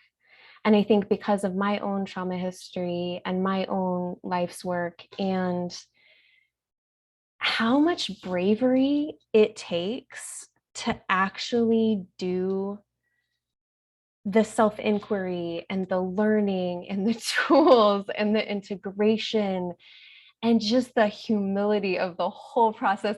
I mean, it really is so phenomenal to me. So when I'm here, or anytime I've seen the shows, but here tonight in particular, I'm really inspired by the depth of each of you that I know, and I believe that I know most of you, because it really just comes through. I think when we show up and we do the deep work and we do the self-inquiry and we show up with that bravery and willingness to be wrong and willingness to learn new things and heal those deep places in ourselves, when sometimes it feels easier to run away, or sometimes it feels easier to not that I have ever done this, blame other people, or, drop into a shame hole, or whatever it looks like. We all have these techniques, these tactics that we use until we really learn how to meet ourselves with a sense of grace and compassion. And I see that in you. And I'm really grateful and honored to share space with all of you, because I know what it takes to be here. I know what it takes to, meet in depth. So Yes. Okay. So I'm a trauma-informed life coach. So I see most things through the filter of trauma. So I'll just lead with that. And I love brain spotting because it really does. It's a very practical therapy where we can go in and meet the monsters or meet the parts of ourselves that are hidden. And I really want to come back to that. But one of the things that, so I'm stoked about the RelationFlix platform. I am like excited about the name every single time because I think it's so creative. And what I think is beautiful about it is that we can use that to gain the tools to go deeper with ourselves. And what I like about that is we can learn, one, what we're good at. And I feel like this is a really underrated strategy and self-healing, right? We can really learn what we're good at, what we're thriving at. When we're watching these videos, when we're dropping in, when we're learning something from YouTube, when we're doing these things, we can drop in and see what we're doing right. And I think that goes a really long way. We can give ourselves the credit for the ways that we've shown up in power and in grace and in confidence. And then we can see the things that we're still working on. We're still able to be like a new tool or something, or, you're learning a new process. We're still able to not get triggered too much in the process. And we're able to stay grounded enough and in our bodies to utilize some new tools. And then the third thing is we can really see the ways in which we're still really triggered. And we're still very much meeting ourselves in our humanness and often our partners in humanness and the world in that sense of humanness of like, wow, okay, so this is speaking to me. This is an area of growth.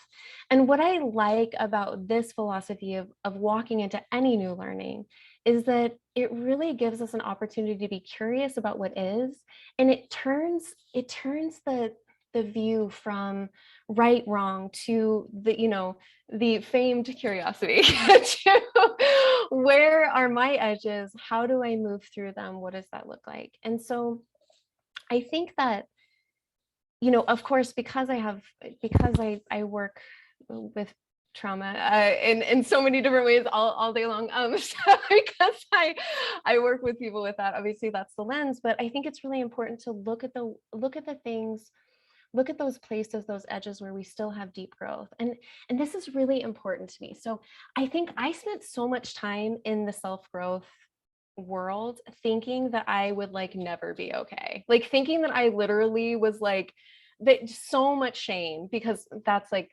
was my go-to growing up.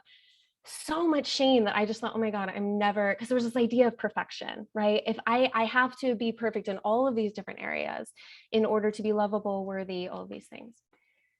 And what I've really found is actually when we can switch the script a little bit, go with it with that sense of curiosity, and then take that bravery of the next step and see, okay, well, where am I reacting really strongly? Like where, we talk a lot about like choice or reaction versus presence in a way.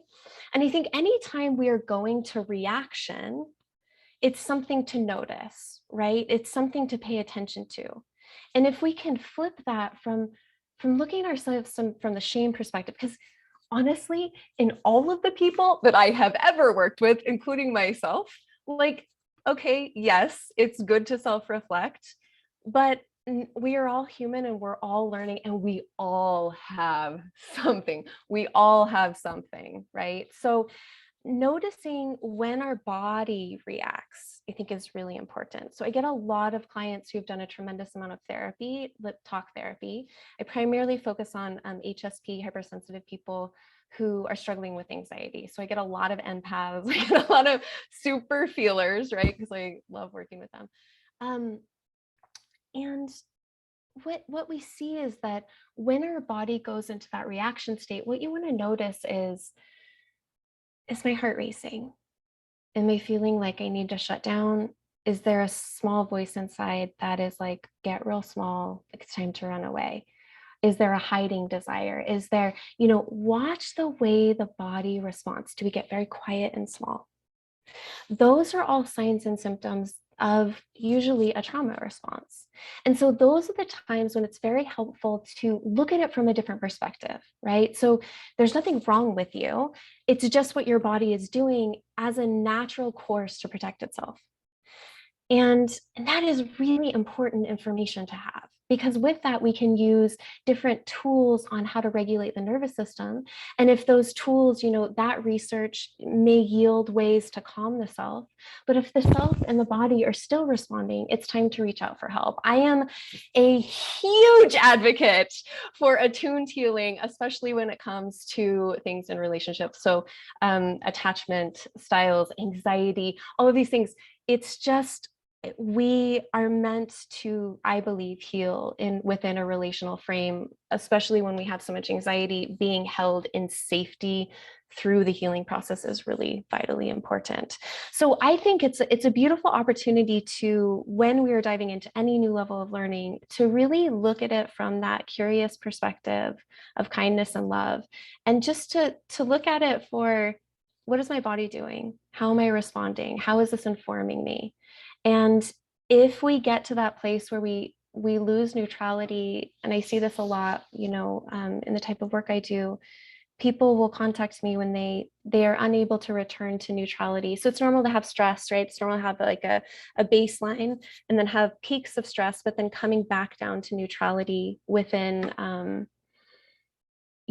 a day or two. Sometimes if it's a really big disruption. But when we're finding that we are not able to return to neutrality quickly, that's a sign to sometimes to reach out for deeper resources along the spectrum of healing the trauma. And Scott, I just want to check with you, because I wasn't paying attention. How much time do I have left? How much time would you like? Oh gosh, I mean, 2-3 minutes. Okay, yeah, no, that's perfect. I love that. Thank you.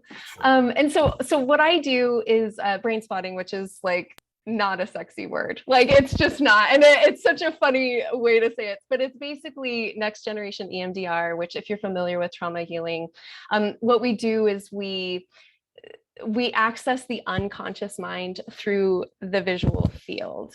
Why that is important is that our limbic system and unconscious mind is where our body has access to old trauma. So what happens is that our neocortex, our thinking mind, our adult mind, the part of ourselves that is our personality and that uses all of the tools and the tricks and the skills, is up here.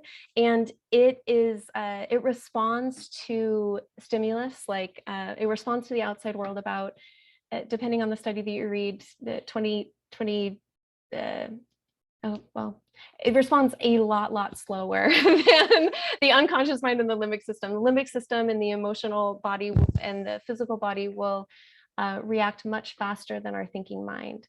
And so when we come to a place where we don't feel like we're at choice, or we are overreacting to situations that should be within our control, it's usually a sign that the body is coming out of regulation and we might need some extra help. So what we do with brain spotting is we access those trauma points in the brain through the somatic process, through the body, and through interoception. So looking internally at the internal space as we are connecting with the story, as we are connecting to the emotions, and as we are connecting to the body. And it allows for a deeper level of integration within the unconscious mind. So it's considered a bottom-up processing. And I think what most deeply inspires me about the type of work is that I think when we find that sense of bravery, whether it's brain spotting or EMDR or our own tractive learning, when we find that bravery and we go in, it's really incredible what can happen. I think it's a really wonderful thing to open the space for miracles, because in my line of work, I see miracles. I see people being freed from things that have held them back for their entire lives or have been affecting them their entire lives. And it will just change, because I believe that our bodies are made to heal. They're made to come back into regulation. We're made for healthy connection. So thank you so much for this moment to share. I appreciate you so deeply. Thank you, Jessica. And I love that last thought. I mean, our bodies are made to heal. Yes. No one is broken. No one is permanently wounded. No one is cursed. We had that earlier person who asked about being cursed. Um, and sadly, we live in a culture where the pharmaceutical industry wants to convince us that we are sick, that we are broken, that we are wounded. And the body is so remarkable at its ability to heal itself. And with someone like yourself guiding the natural process, guiding the brain to do what the brain knows how to do. Totally. It's so amazing what people are capable of. Like it's wild. Like I told my client the other day, I'm like, I see miracles all the time. There's no reason why you can't have one. Like, let's just keep going. Yeah. Yeah. Yeah, it's beautiful what we're capable of. Oh, Jessica. Well, listen, I want to encourage people to go to Jessica, get a consultation. And so the way to do that is her website is her name, jessicaaosterday.com. Jessica, Osterday, Osterday. And then there you go, you get to see that beautiful face and that beautiful smile and learn a little bit about her. But the most important thing is then click book a consultation. And get your free, for heaven's sake, she offers a free 30-minute consultation. And that way you can really check out to see if working with Jessica is right for you. And I'm going to imagine that for many of you, whether it's a long-term trauma you've been carrying or something new, I'm telling you, Jessica can help. I've referred many of my friends. I just referred my best friend to her. So, Jessica, Thank you, Scott. I love you. Stick around for Q&A. Yeah. Okay. All right. We've got some really good stuff about to happen. Here we go. We are one. We are one. We are one. Oh, yeah, yeah. Oh, yeah, yeah. Oh, oh, oh, oh. We are one. One love. We are one. One love. We are one love. Yeah, yeah. One love. One love. One love. One love. One love. One love. One love. One love. We are one love. I love that song. This is the Global Peace Tribe announcements, and I've got some really important things. So get a piece of paper and a pen, get ready to write things down. First off, I was approached by Lynn Twist, you've seen Lynn on our show, asking me if I would support an organization that is dedicated to raising $1 million for people in Ukraine. The gentleman who's putting it together, his wife is Ukrainian, and so I've agreed to help support it. And I'm actually going to be hosting 1 hour. They're doing these 3 events, and I'm going to be hosting the 2:30 to 5:30. 2:30 to 3:30 Pacific time hour. And I'm going to invite some of the people you've seen tonight to be on this. It's like a telethon in a sense. Pop it in your calendars, April 9th, 23rd, and 7th. Or you can go to We the People Summit. So that's something that's going on that I'm excited about. I also really want to make sure that all of you come to our Sacred Sunday show tomorrow. Again, we take a topic and we explore it all weekend long. And tomorrow, Sacred Sunday, of course, we're talking about relationship and we're talking about sacred sexuality as a spiritual pathway. Steve Roland, who you just saw, will be with us. I've brought Shawnree Nato back. She's great. You've seen her on my show before. And also Ariel Brown. Ariel was on the show way back in Saturday Night Live days over a year ago, and she's a really brilliant teacher, very much like everybody that you've seen tonight. So please join us. That's tomorrow morning. The Sacred Sunday show is always 10 o'clock in the morning Pacific time, 1 o'clock Eastern. And I also want to remind you, looking out ahead a little bit, on Easter Sunday, there's going to be a very special Mary Magdalene Moonrise Easter celebration. It's put on by Christy Michaels and her tribe. I'll be participating in that. and it's Sunday, April 17th in the afternoon, 4 o'clock in the afternoon. So really want to encourage you all to put that down and imagine it as you're making your Easter plans. And I am especially excited to be announcing something that's really important to me, which is I'm offering a course. Before the pandemic, Scott Catamas did 2 or 3, sometimes 4 courses every year. And my courses are always 12 weeks. And it's all about creating community and learning these tools. Now, one of the things that's great about tonight is there's a lot of different ways you can get support. You can get individual coaching from Jessica or from Paul. You can, activate your voice with Erika. You can go to RelationFlix, where they've got all these amazing videos that really answer a lot of questions and teach a lot of tools, and that's a great way to do it. Another way to do it, and I'll be honest, it's more expensive, but it's to work in a community with myself and some of my love coaches, including Jessica, where we study and practice together. It's a 12-week course starting on Saturday morning. It's always Saturday morning, 10 o'clock Pacific time, 1 o'clock Eastern. And then there's a bonus class for people that register early, April 16th. And also, if you register in the next, by Monday night, you'll save 30%, get the early bird fee. There's also an optional empathy practice group. Now, here's the thing about it. I keep it small. I keep it to about 30 participants and then a few love coaches. And we practice together. And it's the best tips, tools, and practices that I've learned in 40 years of studying relationships. I had the good fortune to travel and teach with Marshall Rosenberg, the founder of Nonviolent Communication. I've studied and had lunch with Tony Robbins. I've studied emotional intelligence with Daniel Goleman. There's an advantage to being 66, and that is I've been around the block, and I've had a good chance to really meet and integrate really the best relationship, or several of the best relationship teachers, and then kind of take it and adapt it.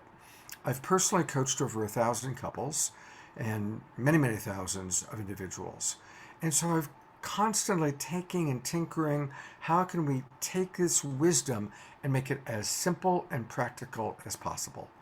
So if you're interested in coming into a community, just like I've been building the Global Peace Tribe community, the Awakening World community, well, we're going to create a little 3-month community where we're going to go deep together. We also will have our own private Facebook group, and we'll really be practicing and learning these skills together.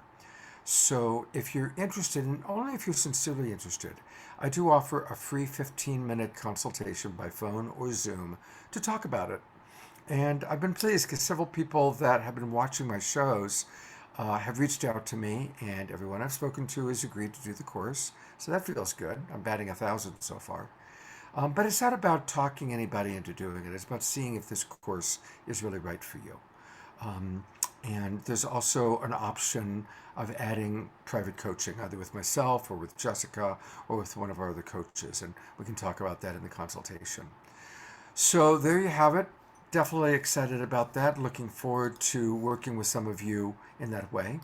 And then the very last thing that I want to bring up and tell people about is for any of you who buy through Amazon, and I recognize that there's a whole political thing to Amazon, and I'm not going to go there. But if you do buy through Amazon, please register so that you are supporting Unify and the Global Peace Tribe. And just go to amazonsmile.com and choose Unify the World as our nonprofit partner. And it adds up. It adds up. And it's a wonderful way to support Unify. And I want to acknowledge all the people watching on Unify. Thousands of people watch this. We get thousands of views. And it's a great way to support us. So there you have it. And thank you very much for being a part of the Global Peace Tribe. And I guess the last thing, I just want to encourage everybody, please share the word about our show. Most everybody because we just started the new season. I've had a lot of people registering. Well over 200 people have registered in the last 24 hours, and I've been trying to read some of the letters and the when you register, as most of you know, there's an opportunity to fill out what you want and how you feel about our work. And it's been really heartwarming to read how important this show is to so many of you. Please tell your friends. Let's grow it out. We are building a long-term, ongoing tribe here, and we will continue to do online shows.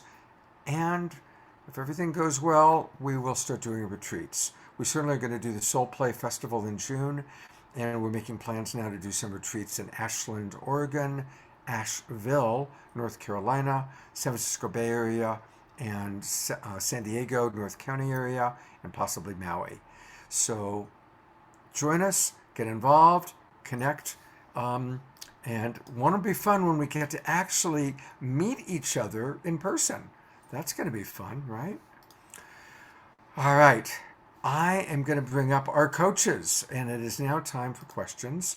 And so here's Steve Roland, founder of RelationFlix, Paul Sterling, best-selling author, Dolphin, co-founder, Jessica Osterday, the brain spotting queen, Damien from Australia, Erika, and I think Michaela had to go. She had another event. So welcome, coaches, and I'm going to actually put out some questions that have come in. And this is actually a question that came in last night, but it came in again in a different form. And the question is, what is trauma-based therapy? We've heard a lot about trauma and dealing with trauma. What is trauma-based therapy? And the specific question was, what does it mean to be trauma-informed? What does it mean to be trauma-informed? So who would like to tackle that? All right, I'm going to pick Dolphin because I've heard Dolphin's answer on it, and it's really good. Nope, I was waiting because I didn't want to hog the trauma-informed piece. But yeah, so I mean, just to give some context, I worked with at-risk youth for a lot of my early adulthood. Between about 20 and about 30 years old, I was working with at-risk youth in the downtown east side of Vancouver. And more recently here in Edmonton, where I'm based, I spent about 3 years working with homeless youth and young adults. So trauma-informed tends to refer to an approach to working with people that have experienced trauma that includes this growing body of evidence and research and information we have around what does trauma do to the human system on an individual, on a relational, and on a social kind of community level. And can we start to use the information that's there in the research and the best practices to inform how do we create not just what we do with the clients, but how do we set up our environments? What are the spaces like? What's the sound like? Are there things that are there in the space or in our approach to intake or working with clients that might trigger a trauma response? So we're bringing in this heightened awareness and sensitivity and care around what actually happens for someone who's carrying traumatic patterning and mechanisms in their system. Can we take care of those pieces and then approach our work with them in a way that's again informed by what we're now learning more and more about what is trauma, where does it come from, how does it land in the nervous system, and what are the most effective approaches to sort of decoupling the kind of more mechanistic response to sensation and stimulus to something that's more like, oh, I'm having an experience, I can feel my body doing what it's doing, I'm still aware. I talk about meta-awareness. Like, can we start to support a meta-awareness of the trigger and the trauma response, and then use all of our information, our interventions, our modalities to help the individual come home to a nervous system that's functional, that's responsive to the real information at hand, versus a reaction based on an overprotective defense against what happened in the past that was traumatic. So that would be my snapshot. Thank you. Anybody else want to add anything to that? Just jump in. Yeah, just a quick thing. I was surfing in Hawaii, and this guy came at me, and he was obviously a beginner. I said, he's going to turn, he's going to turn, he's going to turn. The last minute, It was obvious he wasn't going to turn. I rolled my surfboard over and his fin broke my hand. Now, for the next 3 months, if someone touched my hand, I went into reaction. 90% of the pain that I felt or more was from the past trauma, not from the present. And so if we look at it, one way of looking at trauma is it's past injuries that are showing up in the present. And my reaction is very disproportionate to the, if somebody tried to shake my hand, I would jerk it away. I might even try to hit them. So that response, that was not a response, that was a reaction. Most of that pain was from a past event, not the current event. And so that's what's happening in a lot of relationships. What we're having is my past pain is interacting with your past pain, and nobody's here now. As Eckhart Tolle talks about, be here now. Now we're being here in the past, and you're in the past, and we have these two pain bodies battling with each other. And to me, that's one way of looking at trauma. Well, thank you for that, Paul. Thank you. I'm going to put the spotlight on Erika. And actually, after your presentation, Erika, there was a question that came in on one of our Facebook groups. And it was a long thing that a woman wrote about how she was sexually molested by an uncle, and nobody in the family believed her or wanted to hear about it.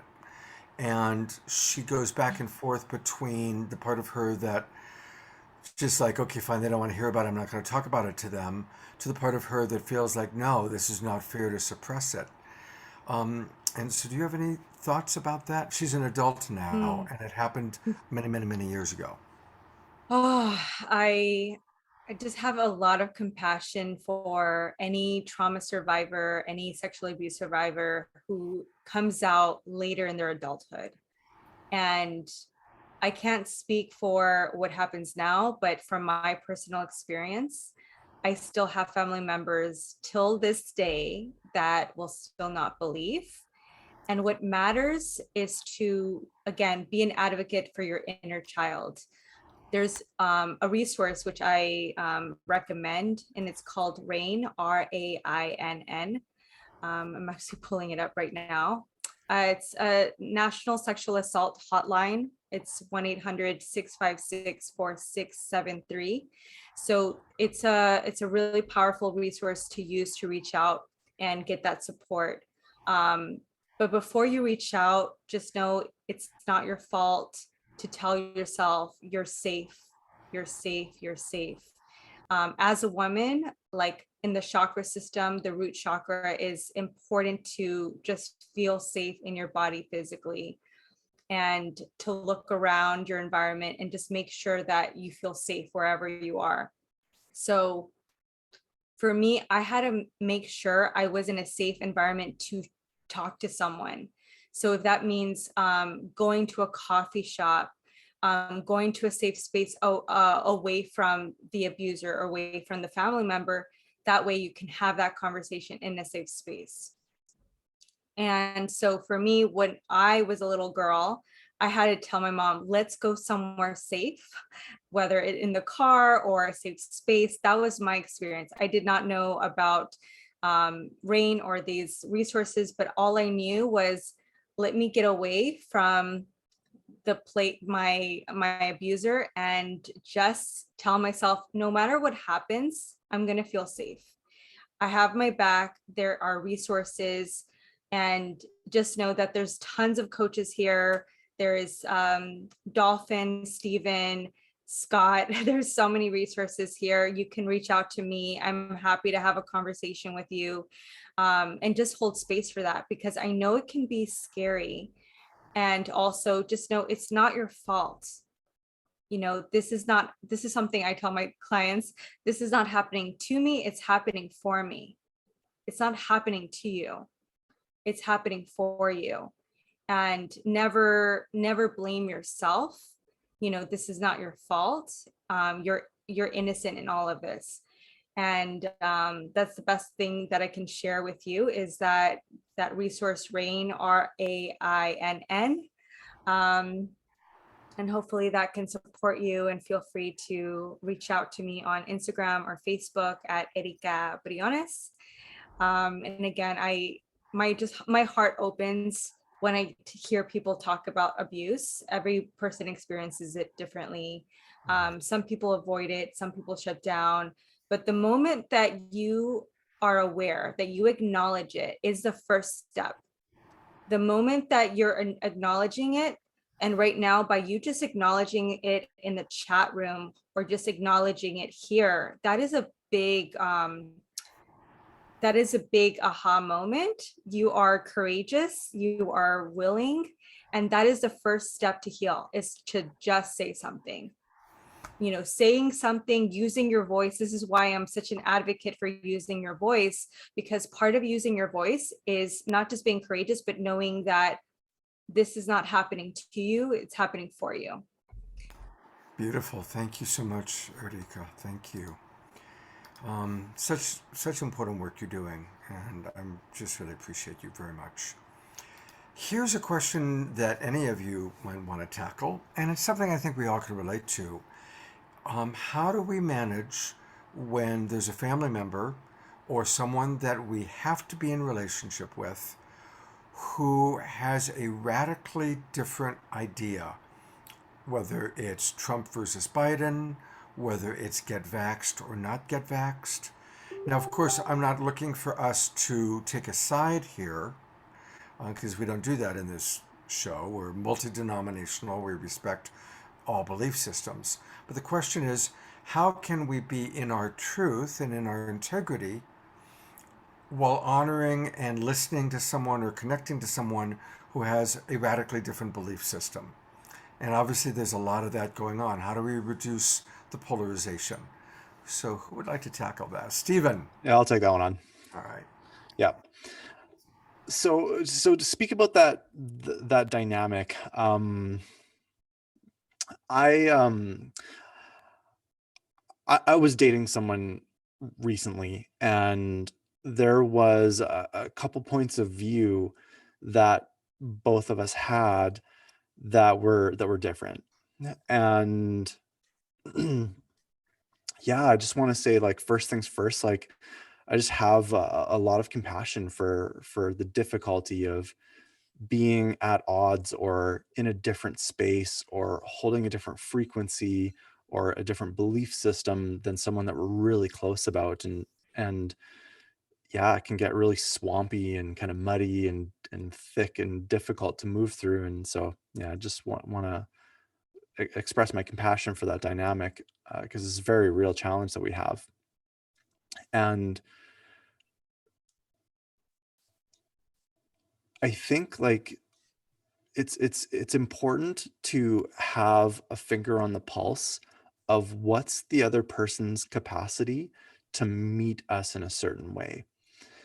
Like, to skirt back to what I was saying about the person that I was dating, and we were holding two different experiences about something.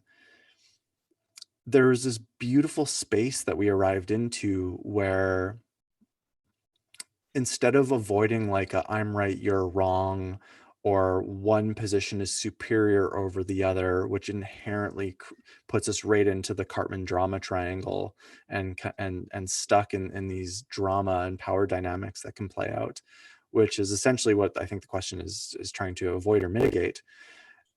It's such a beautiful thing when the person that we're engaging with can meet us in a certain place of emotional maturity, and there's create an atmosphere where it's okay to have the perspective that we have and bring it forth in the conversation, even though I disagree with it or they disagree with it.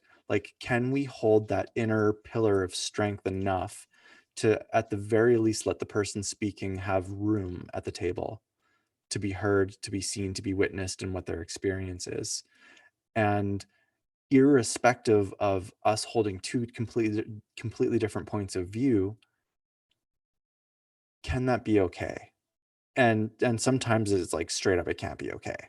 And there's some limits and boundaries that need to be put in place there. But I think more often than not, we can avoid those power and drama struggles and actually hold an atmosphere where it's okay that two people have two different perspectives. And by staying out of the paradigm of make wrong and using attack language and managing our discomfort in a way where if we're getting triggered and our field of energy starts to amplify into like a really activated response, like that has an impact as well on the atmosphere. Like if we can manage all those spaces and just have an acknowledgement of like where I'm at, it's valid and it's okay and it's right to be where I'm at, and where you're at, even though I don't agree with it in this moment, it's okay for you to be at the table with that. And if we can create a culture and an atmosphere and a dynamic, and it's a beautiful space to be. And there's a discernment piece. It's like, does this person have a level of emotional intelligence where they can meet me in that space?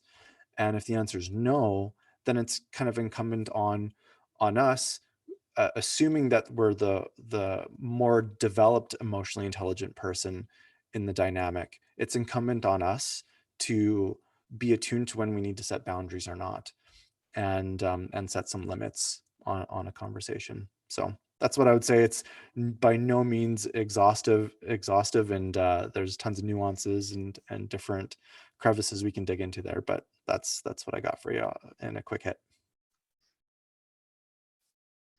It's a great start for a difficult conversation. I think Paul and Damien both have some things to add to it as well. Paul?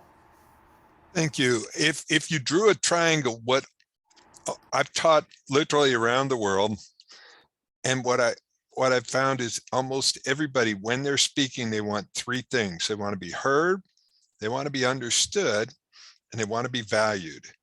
And there was a great commercial years ago that said, "Can you hear me now?" And so almost all crazy behavior is a desperate attempt to be heard, to be understood, and to be valued. And the challenge we often have in communication, when I look at that, it's we're afraid that understanding equals agreement. And if I understand you when you are, Scott elegantly said, either a vaxxer or a non-vaxxer, Democrat, Republican, if I understand you, it means that I agree with you. And it really doesn't. It means that I get you. And what needs to happen is to create a space where it's out there beyond right and wrong. We're not trying to figure out who's right and who's wrong. We're trying to figure out what your experience was. Oh, and a crazy example of this, just a week ago, somebody called me back on my cell phone and said, "You just called me." Now, he said, "I looked at my caller ID and I just hit return call." Now, in his experience, I had just called him. I looked at my caller ID and I hadn't called anybody. And there's spammers that are out there that are using people's phone numbers. I don't want to get into it, but literally somebody had called his phone number using my phone. So we were both right. And we could have gotten into this intense argument. But I just apologized to him for his experience rather than getting in a conflict. So the whole idea here is being able to enter somebody else's world so deeply that they feel heard, understood, and valued. And if you can do it from your heart, because a lot of people use NVC from the head, they intellectually get it. But if you can get it from your heart, there's a place where you'll go, "Oh, no wonder you're upset. No wonder you, oh." And if you can't get to the no wonder, you haven't really entered their world. And it's not making them right or wrong, but it's like, no wonder you're upset. If I was telling myself that story too, I would do that. And with that, I have another commitment. So Scott, thank you so much for this event, and all of my fellow speakers. Have a great evening. Paul, thank you so much for your wisdom. And, I just want to follow up on that, riff on it for one quick second. So, lots of love to Marshall Rosenberg, who was my teacher, Paul's teacher, and we all are children or grandchildren of Marshall. So, all right, so when there's like that difference, the difference is in our strategies and our thoughts. What's never arguable is what someone is feeling or what they're longing for, what they're needing. It's not arguable. So Democrats and Republicans, Trump is a liar. Biden is terrible. Biden doesn't know this. Trump doesn't. We can argue forever about that. What's not arguable is if someone says, and the reality is, I have a problem with this guy because it doesn't meet my need for honesty. I have a problem with this guy because it doesn't meet my value for efficiency. Now, we can argue forever about the guys, but if honesty is important to me and I'm perceiving dishonesty, it's not even about that person being dishonest or not dishonest. It's about I have a strong value for honesty, or I have a strong value for efficiency, or I have a strong value for respect. And then our personal relationships, even using the example that Paul used, if somebody thinks you just called me, and who are you? Who's this person calling me? And they don't know about scammers. It's not arguable that the person on the other line is upset. We can argue forever about how the call was made or not made, but that person is confused or agitated is not arguable. So we can always understand another person by seeking to understand what are they feeling and what are they needing. What are they feeling? What are they needing? And that is like the foundational piece for us all to remember. I believe Damien has something to add to this conversation. Where are you, Damien? I'm looking for you. There you are. I think everything was covered so beautifully by all of you. I think there's two little pieces that I want to put in. One is that, the question was framed in if it's someone you have to be in relationship with. And I just want to step back for a second and say it's someone you don't necessarily have to be in relationship with. Say it is someone you're dating or you're getting to know, and you do find fundamental differences of opinion. And I just want to normalize the fact that we don't have to be in connection with everyone. Sometimes I feel like there's a tendency that I need to feel like I'm always smooth and always connected and always on good terms with everyone. And while I think it's true that we want to be amicable with everyone, we get to choose the degree of proximity with most of the people in our life. Do I actually want someone to be really deeply intimate with who has such widely different opinions or perspectives? And maybe not, and just to make that okay, to make that really okay. And then the second piece was just kind of just going on from what you shared, Scott. I think about a hierarchy of values. When we start to kind of step into values, like an increasing umbrella of values, to find the point where we actually are in a shared value space. So for example, the vax or not vax discussion, we might start to go up in values, and we might find that we have a value of consideration and care for others. Okay. But maybe that competes with the value for freedom of choice. Okay. So there are, and that seems to be one of the biggest tensions around this particular discussion. But if we step up above that, we might find that there's a shared value of health.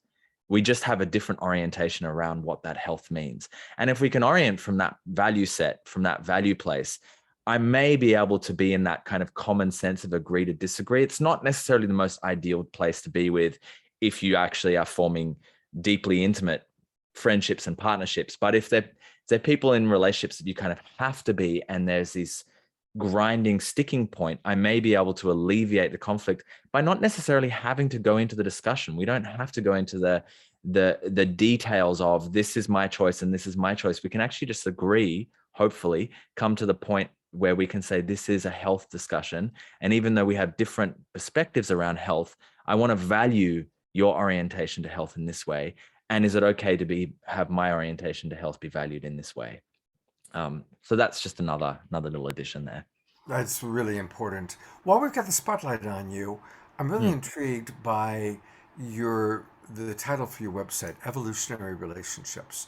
So from your perception, I mean, obviously you could talk about this for hours, but do you believe that we as a species are evolving in that way?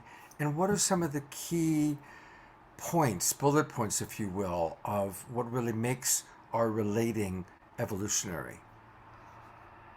Thank you. So yeah, it's evolutionary relating, and I think evolutionary relationships is part of it. But for me, it's like relating is what makes relationships. Relating is the verb or the action that creates the noun of relationships.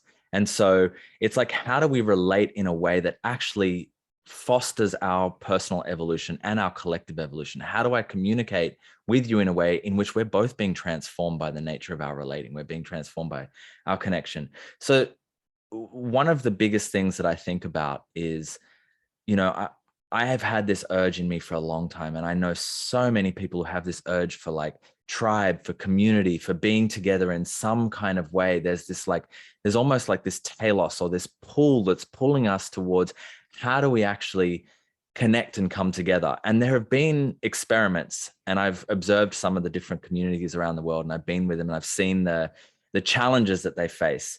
So one of the big orienting perspectives that I think of when we're moving into these evolutionary relating possibilities, and how we're moving as a collective or as a culture, which is probably, a couple of 100 years in the making, but those of us who are kind of trying to pioneer or forge a leading edge are probably coming up against some of these questions right now. And I like to think of it in this phrase where I believe we're moving towards increasing collectives of highly individualized beings. So I think one of the biggest tensions we have to resolve is the tension, the seeming paradox between collectivism, like we're all together, and individualism. And we're in a very individualistic culture in the West right now, where we've highly valued the individual, even though it's not fully individual yet. We still fit into boxes. I'm a teacher, I'm a nurse, I'm a this, I'm a that. We're still kind of lumped in boxes, but there's almost this like incredible urge to deeply individuate. But then at the same time, we have this urge to come together. And we tend to know coming together only from kind of shared interests. You come together with all your surfer buddies, or you come together with all your MVC buddies, or you come together. And so we have like, either we have to be all the same, we have to create homogeneity between us, or we have to be really individual. So resolving that tension is one of the fundamental pieces. And so I really value high individuation. And so for me, that's what we're doing in evolutionary relating or authentic relating work. Is it's like, how can I relate to you in a way that actually illuminates your individual essence in the most brightest possible way, even when it's not the same as mine, even when it's so different than me?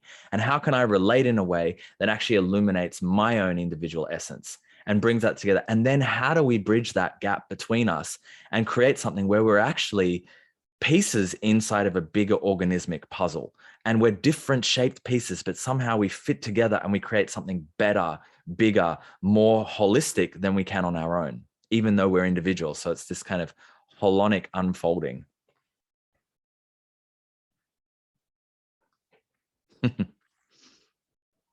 Muting myself.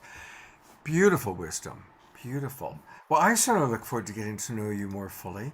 And we are close to the end. There was a question that came up about boundaries, and I'm just going to tackle that briefly. And then we're going to close out with Tatiana and some music.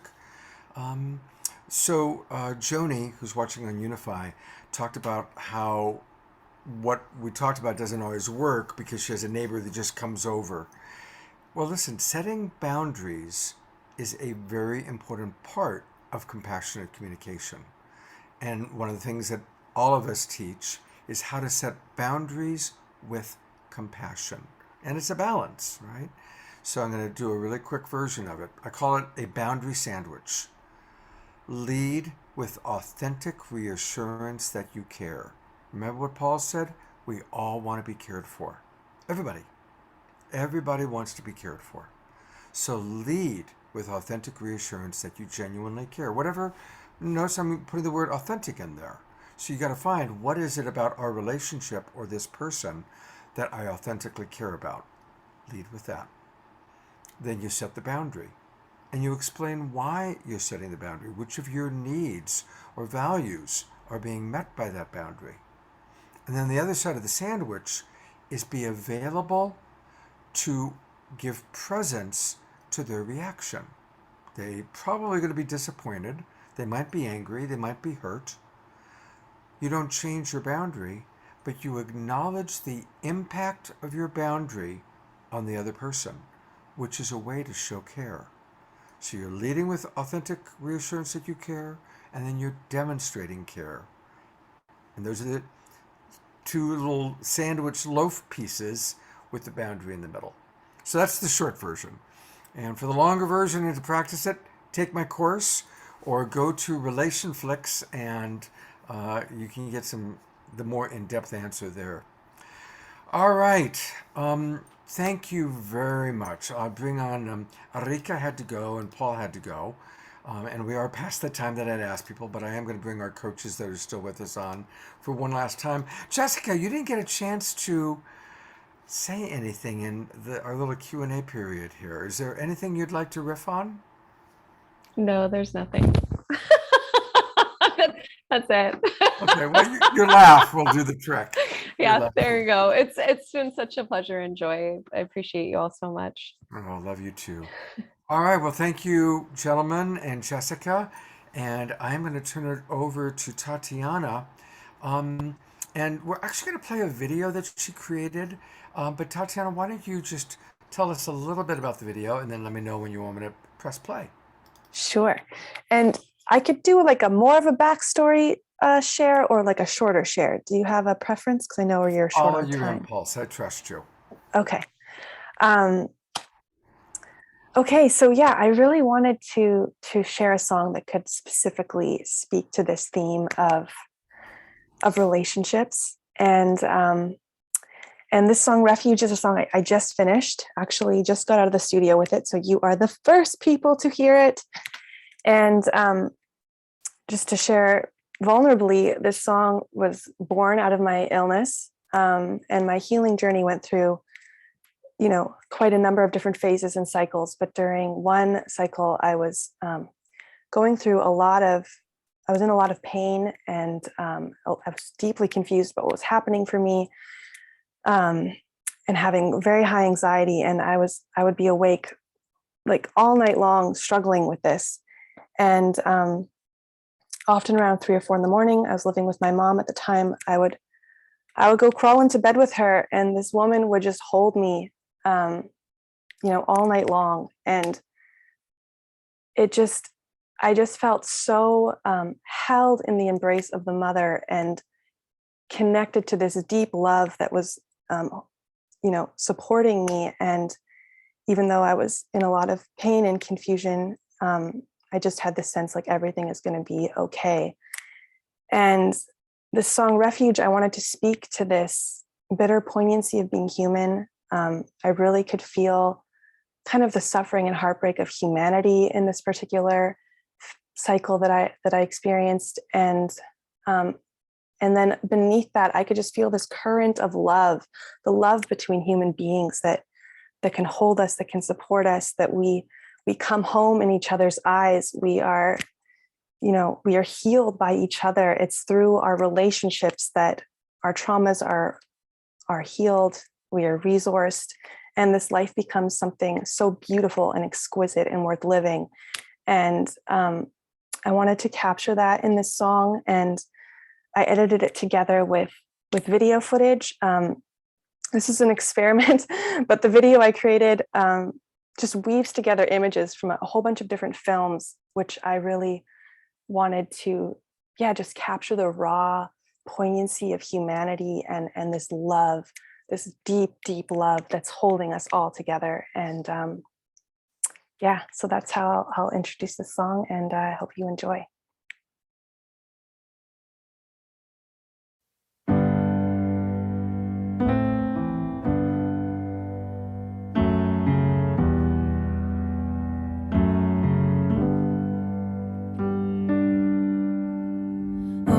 Darling, come and rest here in the silence upon my chest. For so long you have fought this war. Come into my arms, don't fight anymore. When your heart is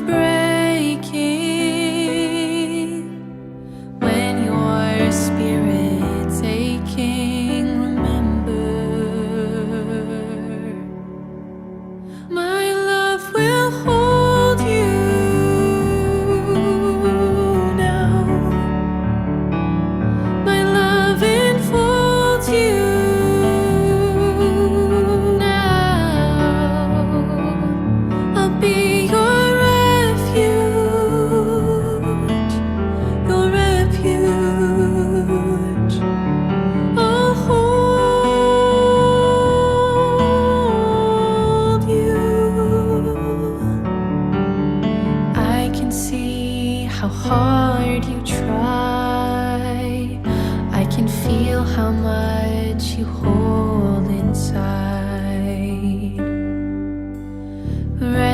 this love and be renewed.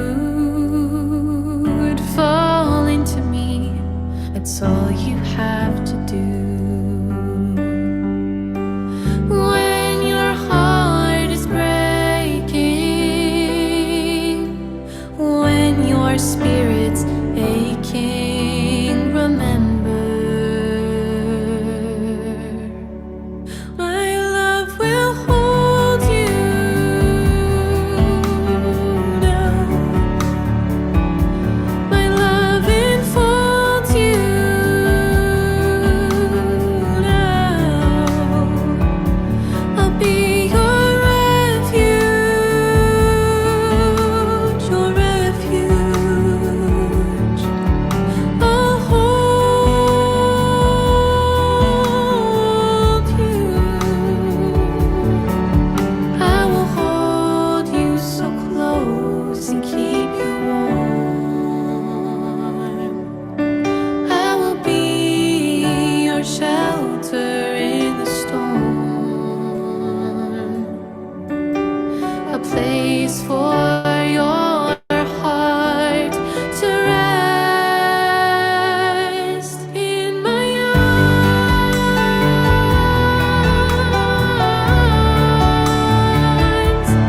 in my arms.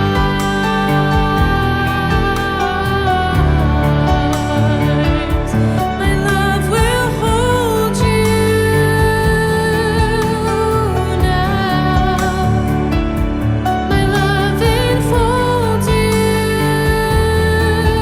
now. I'll be your refuge, your refuge. I'll hold you. I will hold you. I'll hold you.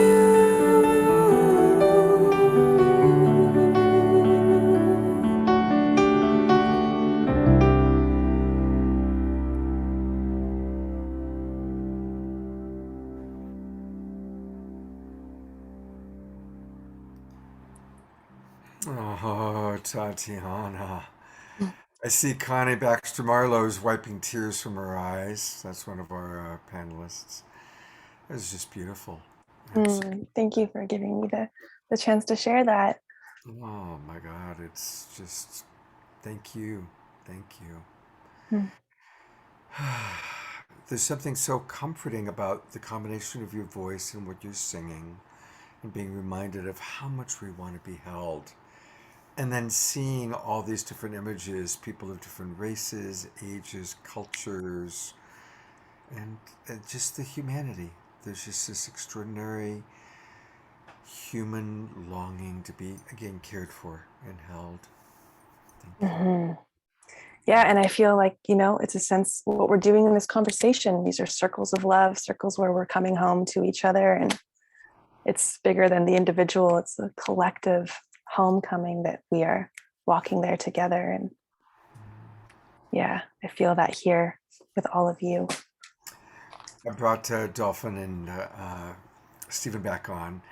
So we're going to roll into the after show in a moment, and we've got John Martin is going to play music, and Tatiana has agreed to stay and play another song live.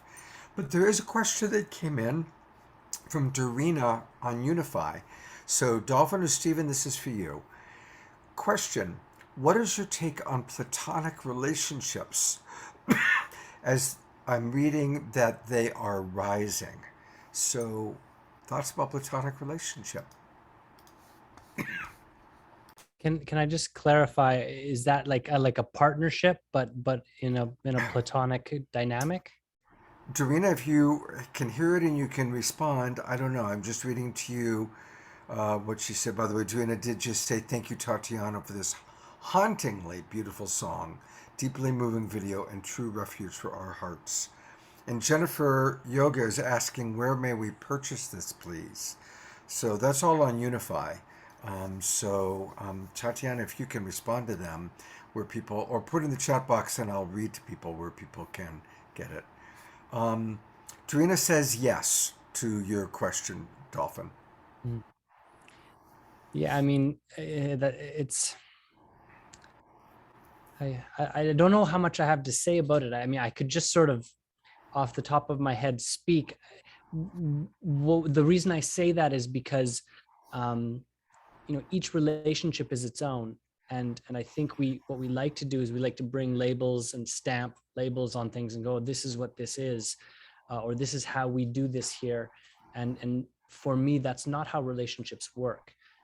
Authentic relationship is always a listening. It's always an attunement to our own inner space, to our own truth, and to what it means to then share that with another, and that can look essentially an infinite number of ways.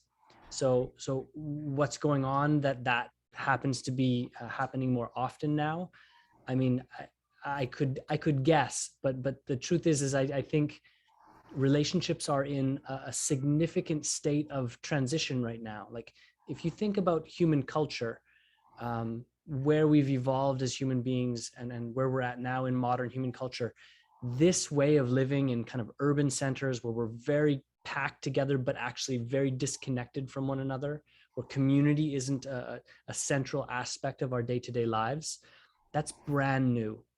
And I think we're in a significant state of dysregulation from a historical evolutionary context for relationship. And whatever this modern human culture and whatever it's evolving into is becoming, like, this is all so brand new. And I think everyone is looking for ways to navigate. Everyone's looking for ways to sense make, and everyone's looking for ways to have love and meaningful connection in their lives. And yeah, I think I would leave it there. I don't have much more to say about it. I'll come in for a moment because I'm having an interesting time in my life. I have not had a romantic, physical, sexual relationship for 2.5 years. And I've never gone that long. I'm one of those guys that I almost always had a girlfriend or a wife. And I definitely miss physical touch. I miss sex. I miss it. I miss having a girlfriend. But I also right now am having a number of amazing platonic love affairs. And there are several wonderful people that I just love and adore them. One of whom I was on the phone with her today, and the moment we got on the phone, I was like, "Oh my God, I love you so much." We've never even met. I met her through the show, Saturday Night Live, but we just adore each other. And she's happily married, and I don't picture ever being sexual with her, but there's so much love. And so it's interesting because right now I am not necessarily fulfilled physically, but I have probably more love in my life than I've ever had, but it's all platonic. So again, just kind of since you happen to ask that, Dorina, I'm looking at Dorina on Unify. That's kind of my experience right now, which is interesting. And I'm not attached to it staying that way. I definitely, if and when the right gal comes along, I'll be delighted. But for right now, platonic love is what's fulfilling me. Stephen, is there anything you want to add about this? Yeah, nothing bubbled up for me, so I think I'm just gonna leave it to both Dolphin and yourself's eloquence on it. All right, well, I am putting the spotlight on the beautiful John Martin.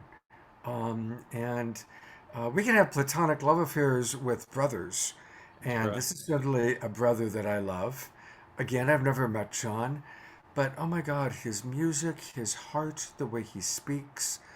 And John has a very special relationship with our Star family. For those of you who've watched some of our shows on that topic, you've probably seen John. But he plays beautiful guitar, and I invited him to be our featured musical artist in tonight's after show. So welcome, John. Thank you, Scott, and I love you very much, brother. Such an honor to be here, and I learned so much every time. I'm sitting back and just absorbing all of this beautiful knowledge and heartfelt emotion. It's just really lovely. So, this is just kind of a celebration of in a meditative form as we all heal.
Oh my God, that's so beautiful, John. Thanks. So, since tonight's been all about relationship, um, and certainly our relationship to human beings is beautiful, and we've talked a lot about that tonight. But you also have a beautiful relationship with that which is not human, not of this world. And I'd love for you to share anything you feel inspired to share about that. I think it is just an amazing realization that I've come to, that we all are one in the universe, and when we reach out in a beautiful way, as you do through your work, Scott, I can't tell you how important your work is. The universe has acknowledged and honored your work and all the great things that you've done, and when I go out, we speak of you often, and they will interact in beautiful ways because they know what you're doing. They know what each person here is doing, and it's a lovely, lovely realization. And I do it every night, and they are happy to interact with us. They care for us. They want us to be happy. They want us to be loved. They want all of the conflict to end so that we can ascend and be closer to where they are. And that's the kind of the true reason I do this every night, is because I want us all to be in that place of love and understanding and kindness and creativity, and it's just such an honor to be here, Scott, and thank you so much. I love you, brother. I love you too, John. And what you're modeling for us, I believe, and this is true for everybody, because I think probably all the people watching this show, whether you're watching live, or I want to acknowledge all the people that watch the recording, we all are creating our new paradigm in our own unique way. And I think we all recognize that the old paradigm was just old and we can't continue in that way. I won't go too much into it, but certainly the war in Europe, we're seeing the radical difference between an old paradigm leader, one man who can actually start a war and create so much suffering, versus a new paradigm leader that is remaining compassionate while also bringing and keeping his country together. The contrast between those two men is so remarkable. And all of us, you, John, by playing music and talking to our Great Spirit family, and the people that are watching, whether you're teachers, nurses, mothers, fathers, brothers, sisters, every time we choose love, every time we demonstrate love, we are creating the new paradigm. You know, just keep doing it with love, doing it with love. You know, I'll give one more example. I think we've all experienced waiters that do it with love. They bring the food to you and they really want to know how you want it to be made. And are you happy? And do you want it to be different? And what can I do to make your dining experience more wonderful? We've all had that experience, and it's like they're doing it with love, and that is just as important as anything, because they're doing their work, their service with love, and that food tastes a little bit better, and the evening is a little bit more special. And love, I'm going to stop my video for one moment, Scott. This was the first gift I received from the intelligences, that beautiful heart cloud, and it's love. That was the first and most important message that they've sent, and they've sent it many, many times. Love is everything. Love will carry us to the new world that we all are aspiring to. Everyone's work here is moving us towards that place, and I honor each person here tonight that has done the hard work, because it's difficult. Yeah. And it's important. Connie writes, just trust. The earth is in a higher frequency, and we're being pulled forward into recognizing the love that is all that is. And Ayada writes, Scott, it's such a powerful perspective, the dynamic between an old paradigm leader and a new paradigm leader. It helps very much to view the situation through that lens. Tatiana needs to go. She has promised her landlady to be done by 9 o'clock. So we've got 6 minutes left. Did I say that was the most beautiful piece? I was so taken by that. It was so lovely. Thank you. Oh, thank you so Tatiana, meet John. John, meet Tatiana. Hi, Because you Tatiana. both have such a gentle spirit. Your heart comes through your guitar and your music and your words. You both are long lost soulmates meeting through the Global Peace Tribe. Lovely. So wonderful to hear your guitar. I mean, it is just exquisite. It's the sound of peace and love, and my whole body just starts to rest as I'm listening to you. So thank you. It was a great pleasure. Thank you, Tatiana. Shall I play a song? Let's play a song, and then we'll remind people how people can get your music, because people have been asking. Okay. So this is a love song. I thought that could also suit the theme of today.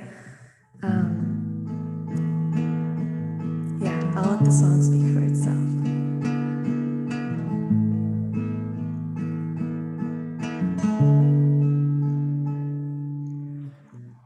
How deep do we go? How far back do we travel? How many times have I known you, my love? How deep do we go? How much would we unravel? How many times have I known you, my love? Through how many seasons, cycles of time? If we looked back, what would we find? I have known you, I would know you no matter your disguise. I have known you, I would know you, I see it in your eyes. My love, my love. How many times have I known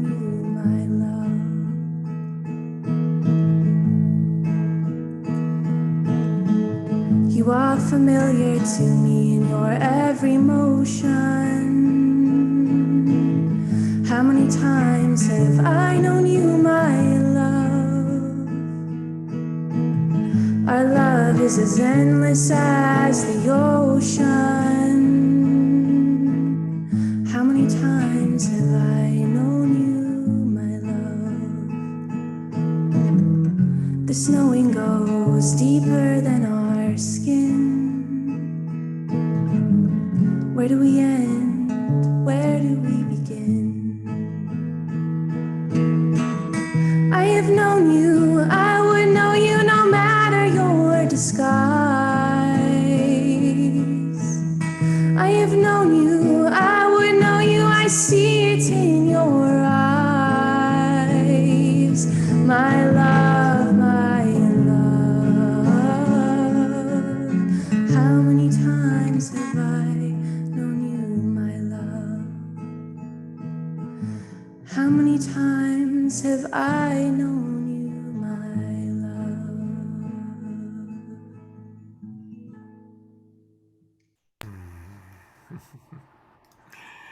That is such a romantic song.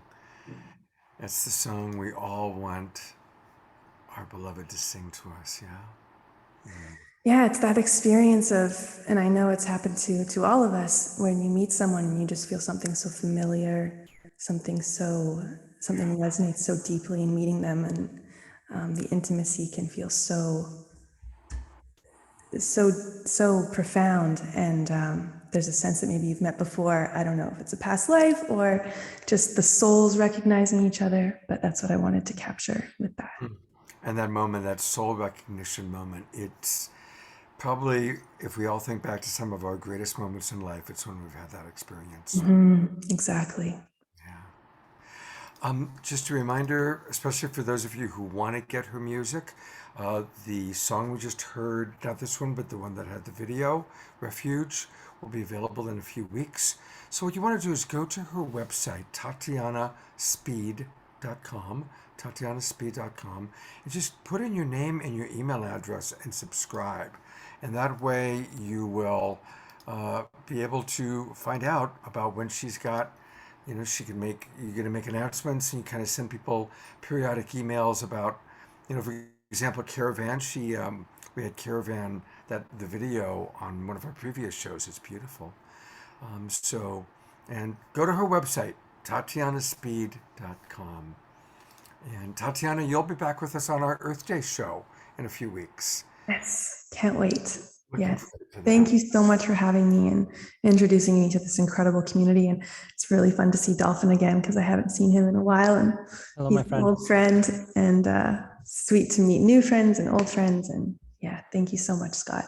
Absolutely. Thank you, Tatiana. Thank you so much. I think we're going to wrap up. That song is a really good way to close out.